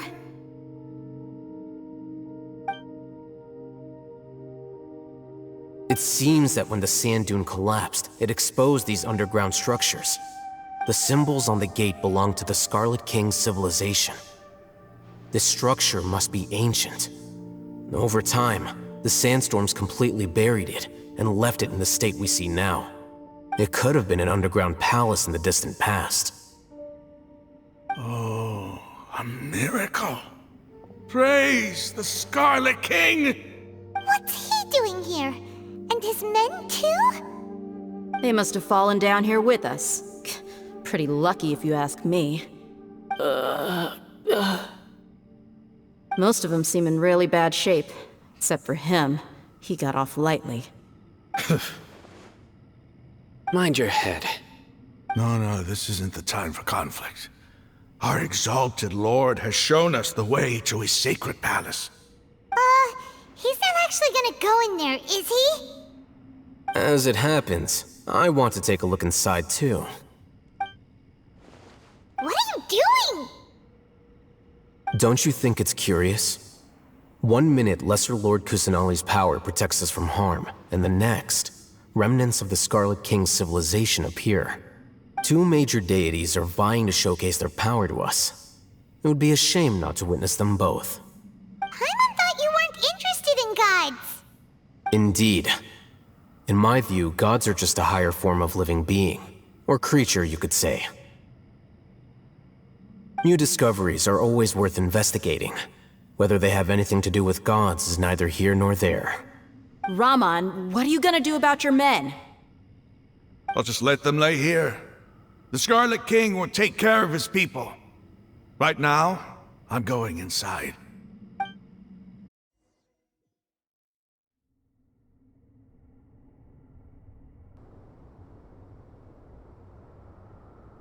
It's full of life here.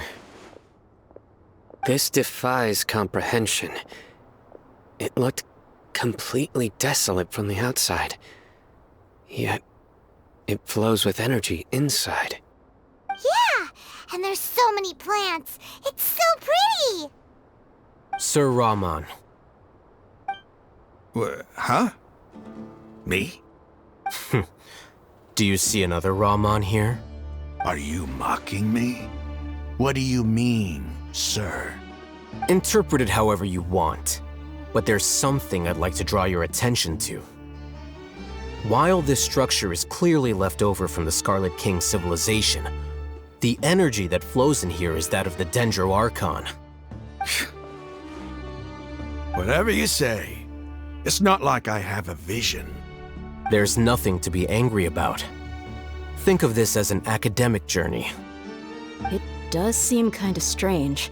If that's true, then we might have to explore this whole area to find an explanation.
Stabilize!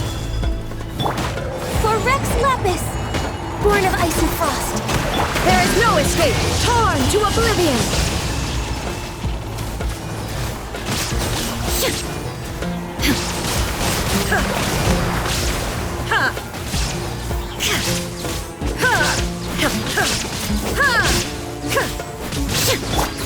desert.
Solidify! Order guide you! The fuse is lit!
Shine down!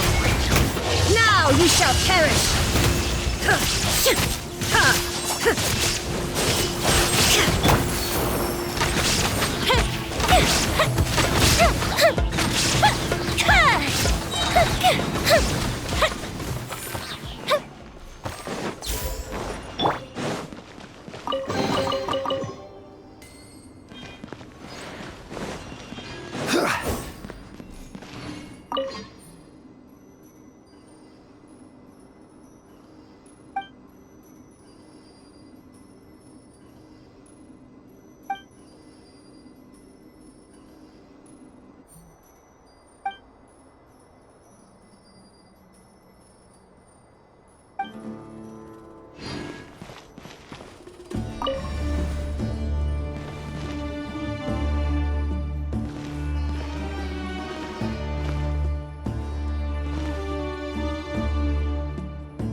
Solidify! I will have order! Time for a light show!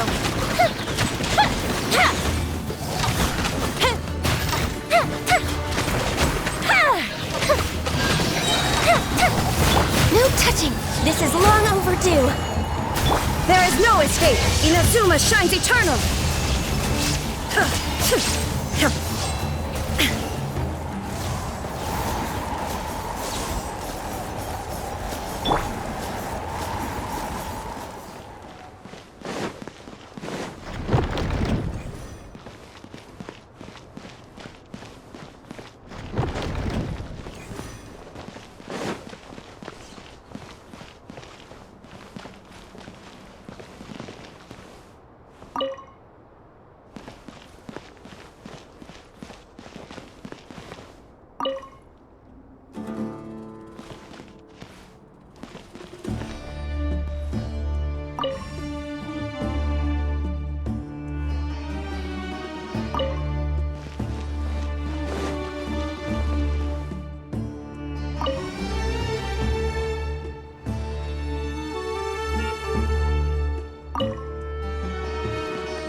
It's a sight to see.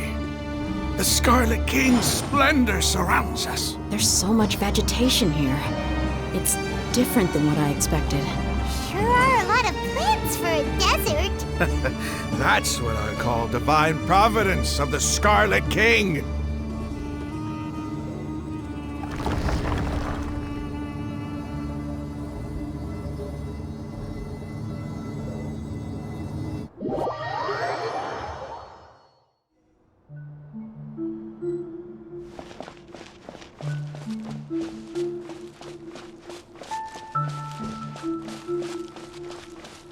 It's getting brighter! Oh, it looks so beautiful!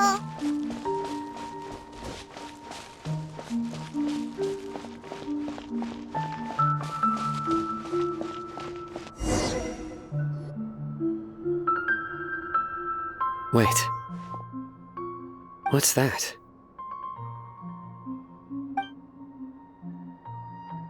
A load of flowers! And it looks like there's something among them.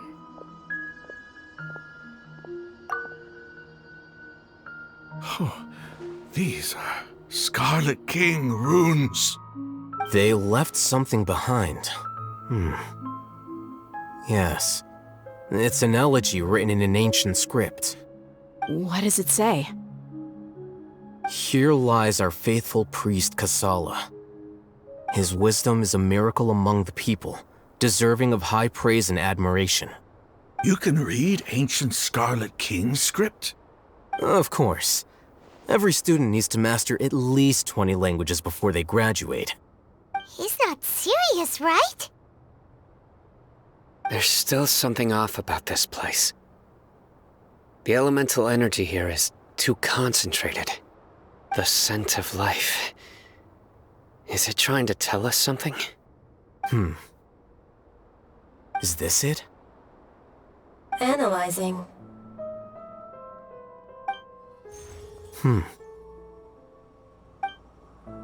There seems to be a hidden message among these skeletal remains.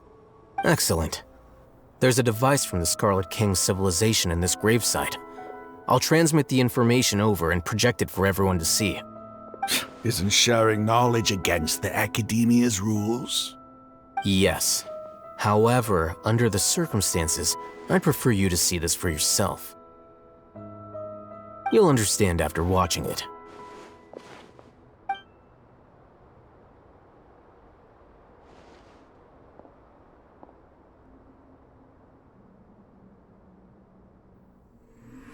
Civilization is born of knowledge, but so too can knowledge be its demise. A disaster caught us unaware. It was knowledge that did not belong to this world. The Scarlet King brought this forbidden knowledge into our world, and it quickly spread like a plague. People's minds were filled with crazed whispers.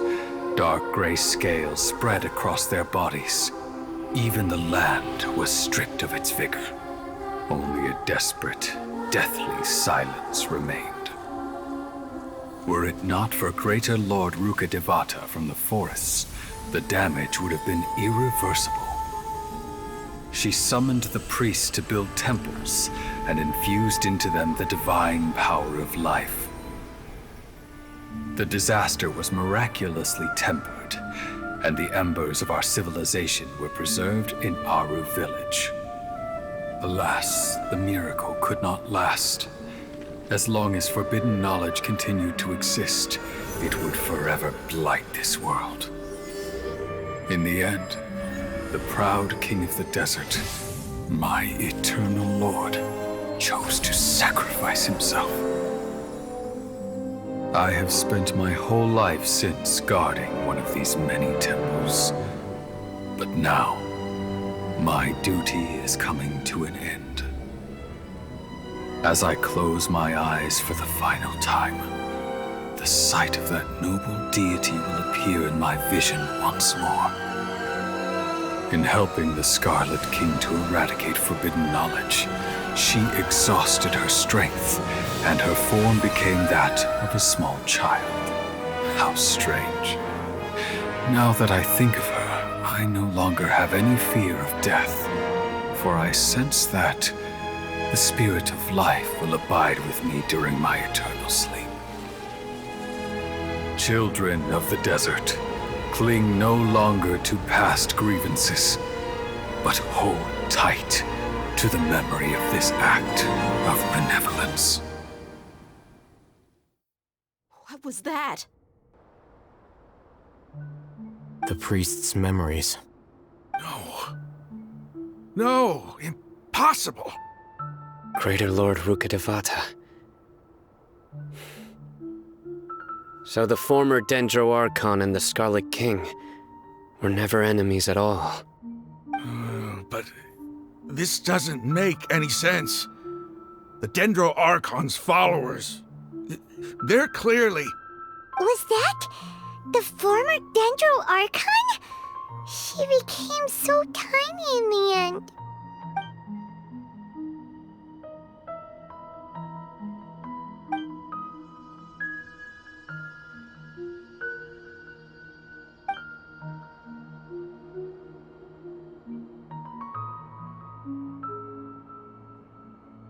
You might be distrustful of the Akasha, but there's no reason for you to doubt the Scarlet King's technology.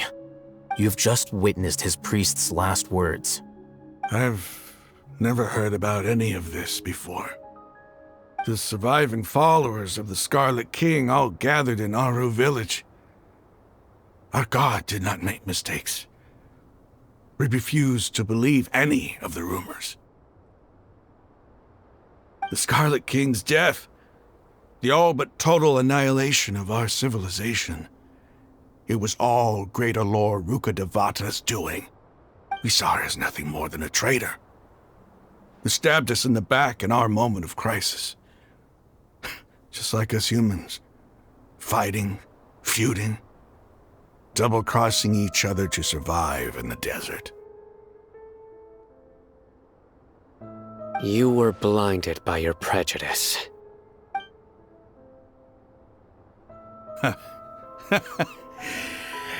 If I hadn't seen this for myself, if I hadn't witnessed his last words with my own eyes, ears, and heart, how could I ever begin to accept this? The truth is so far from what I've always known. Am I really supposed to believe that after all these years, all this time seeking revenge, suddenly now my enemy is my savior? Raman, that's enough. Give it a rest. You're starting to make a fool of yourself. Dia, tell me, my Aramites and I, what are we even fighting for?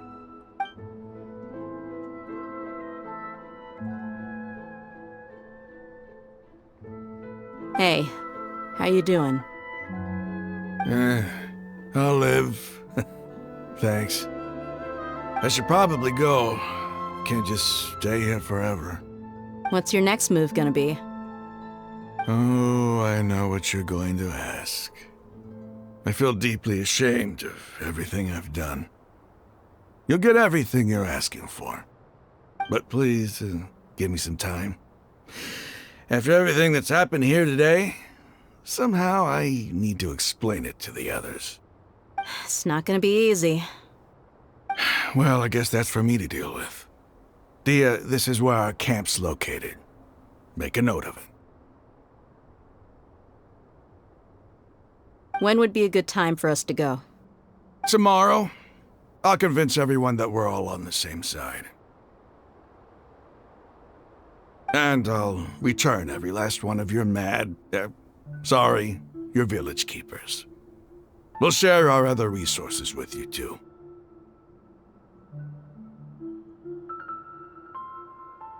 You seem to finally understand that our true enemy is the sages. Yes. The gods never gave up on anyone. It's the people responsible for all this that need to face the consequences of their actions. That must have been rough, but he seems to have figured things out now. Raman's no fool. Being the leader of your own faction in the desert is no easy feat. It's too bad he was held back by his belief in the Scarlet King. But now that that's changed, I guess we have a few more people on our side. The outcome, at least, is favorable. We should get going too. Let's head back, have a proper meal, and a nice, long sleep. We'll need all our energy tomorrow.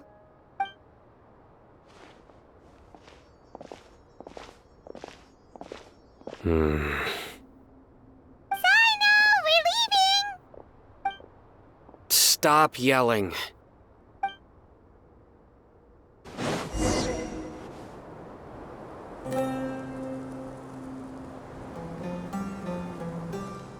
Raman, we're here. Everything's been arranged. Someone will bring the village keepers back to Aaru village shortly. I guess all I can say now is, thanks for agreeing to help. Don't mention it. I think we can both agree you went to hell and back for it. But we share a common cause now. From here on out, we're allies. Where are the perpetrators? I'll bring you to them. Follow me.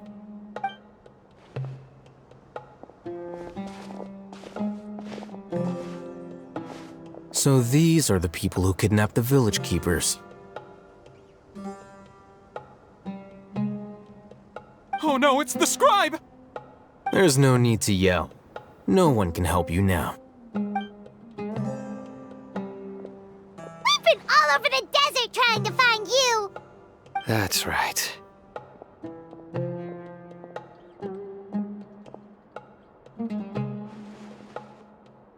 General Mahamatra? No, no! Make it quick, please! Swift and painless! Whoa. The moment they set eyes on Sayno, they turn pale like they've seen a ghost! You should have known that I would be coming for you. Wait, we were just following orders! You know what I'm talking about, right? There's no way we could have done all this by ourselves! No, not Sayno! He's gonna tear us limb from limb! I could do worse. Please have mercy! Start talking. Otherwise, I'll have to resort to other methods. So, your superiors have kept you quite busy recently. Why? What are they trying to accomplish? They wanted to extract canned knowledge. Don't play dumb. You know what I'm really asking. They extract divine canned knowledge. Then what? I really don't know how to explain it. Well, you better start talking or you'll be sorry! You don't want to make things any more difficult for yourself, do ya? Be my guest.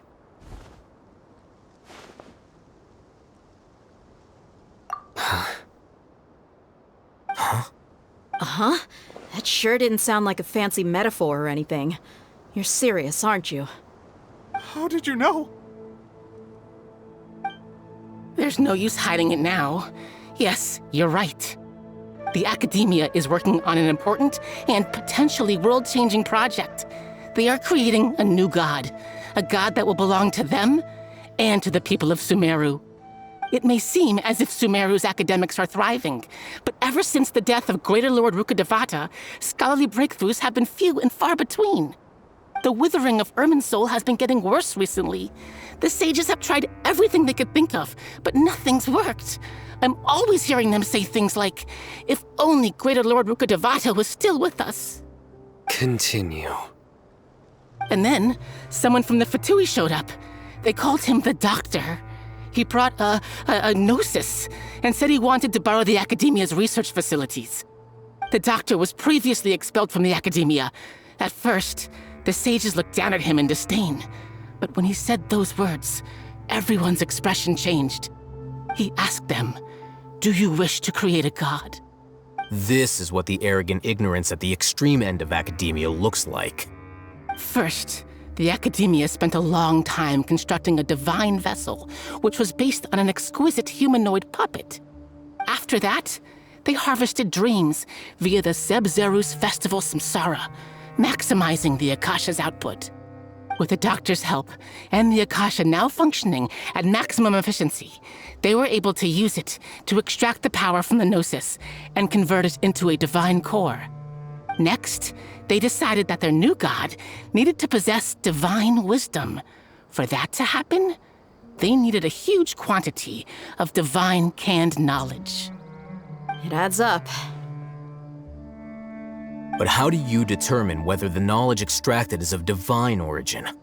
Call it an educated guess? The Academia has been trying to figure out the exact source of the scholar's madness for centuries, but to no avail. Nobody can explain the cause of this phenomenon. Surely you can see what that implies, Scribe al-Haytham. If it's knowledge no mortal can comprehend, then it must be something only gods are able to decipher. In other words, it's the source of the God of Wisdom's omniscience and omnipotence.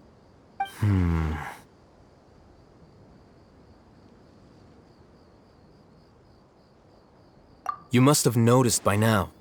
The Academia doesn't care about who their god is. It's the ability to exercise control over knowledge and wisdom that matters. It is as if they are cursed with a desire for omniscience and omnipotence that burns in their blood.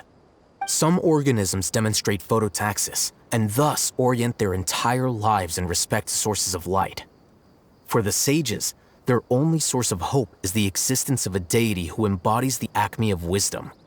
This is but a form of phototaxis. For many scholars, the absence of a god of wisdom means stumbling in the darkness for the duration of their lives. Then what does Lesser Lord Kusanali mean to you? Is she not a true god present in this world? If you already have a new god, why try to create another one? From the beginning, the Academia has never treated her as a god. When the Academia first discovered Lesser Lord Kusanali, the newborn god of wisdom, the sages hoped that she would be as wise as Greater Lord Rukkhadevata. But upon evaluation, they found that at the time she possessed no more intelligence than any ordinary human child. The sages never had a ruder awakening.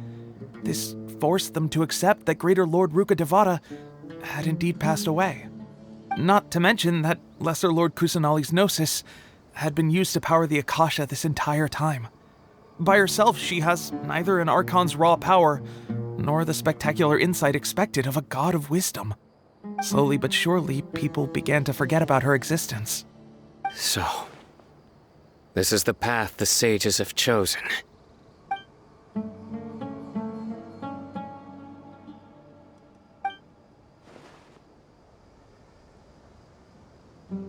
All right, let's try to keep our cool. If everyone's in a bad mood, then let's change up our scenery. Rahman, give me a few men to help us escort the village keepers back to the village. And these two scholars, they're coming too.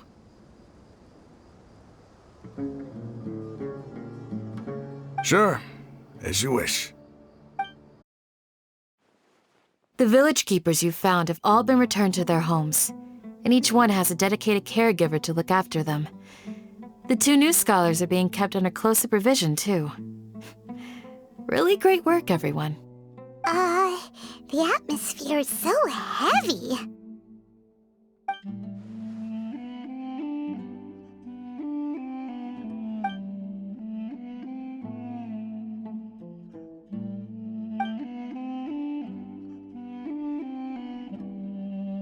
Hey!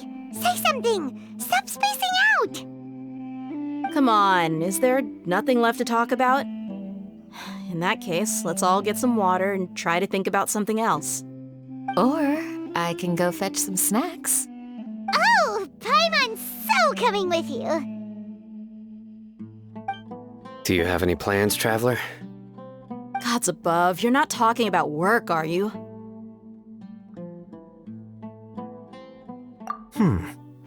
So you were still withholding some information?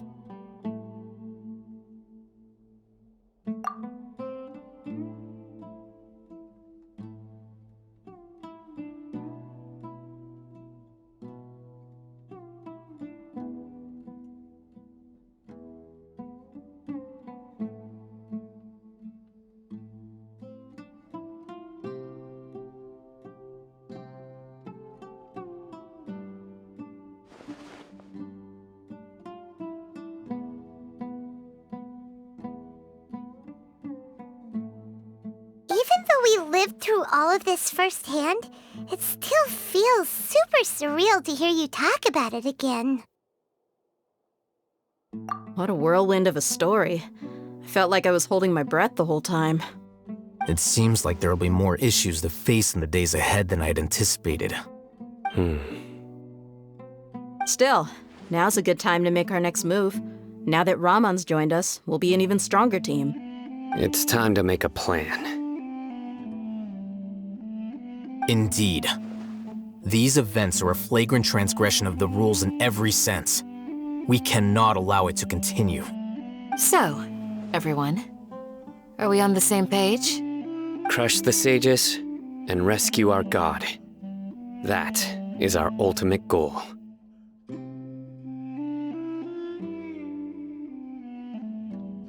Well, let's brainstorm a little more about what other resources we can draw on. The next time we gather here, we must have a solid plan. Yep, it'll work out for sure.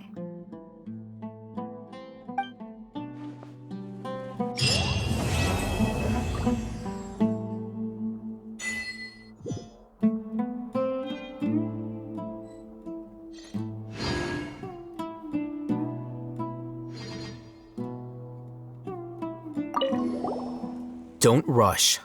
This is a big undertaking, and the planning and preparation for what lies ahead will no doubt take some time. Take it slowly. We need to make sure the plan is as effective as possible. He's starting to read his book again. Hey, are you even listening? Would you like me to lend you something to read? No way! Your books aren't quite to Paimon's tastes. I was joking. I know my books are far too difficult for you, and I have no intention of lending them out. Ugh, you're so annoying!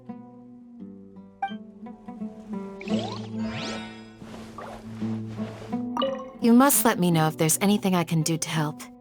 Though I cannot leave Aaru village, I can't help but feel stirred when I see the looks in your eyes. I've never felt as roused as this when fighting alone in the past. I suppose this must be the power of camaraderie.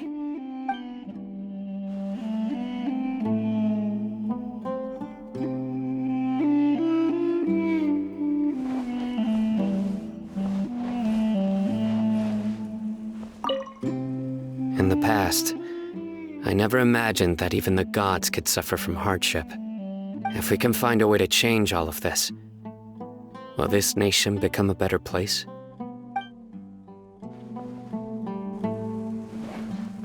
The past few days have been some of the most challenging work I've ever taken on, and none of it'll earn me a single mora. I can't believe it. Look on the bright side, Dia. Maybe we'll get a huge reward after this is all over. You've got a point. Hey, what would you do if you woke up tomorrow with more money than you could ever spend? Paimon would buy boatloads of tasty snacks.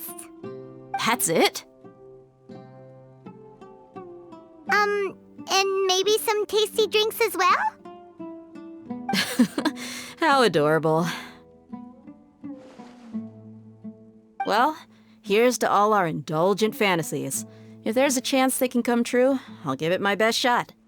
And here's hoping that everything we do from now on will change this world for the better. Your memory is far superior to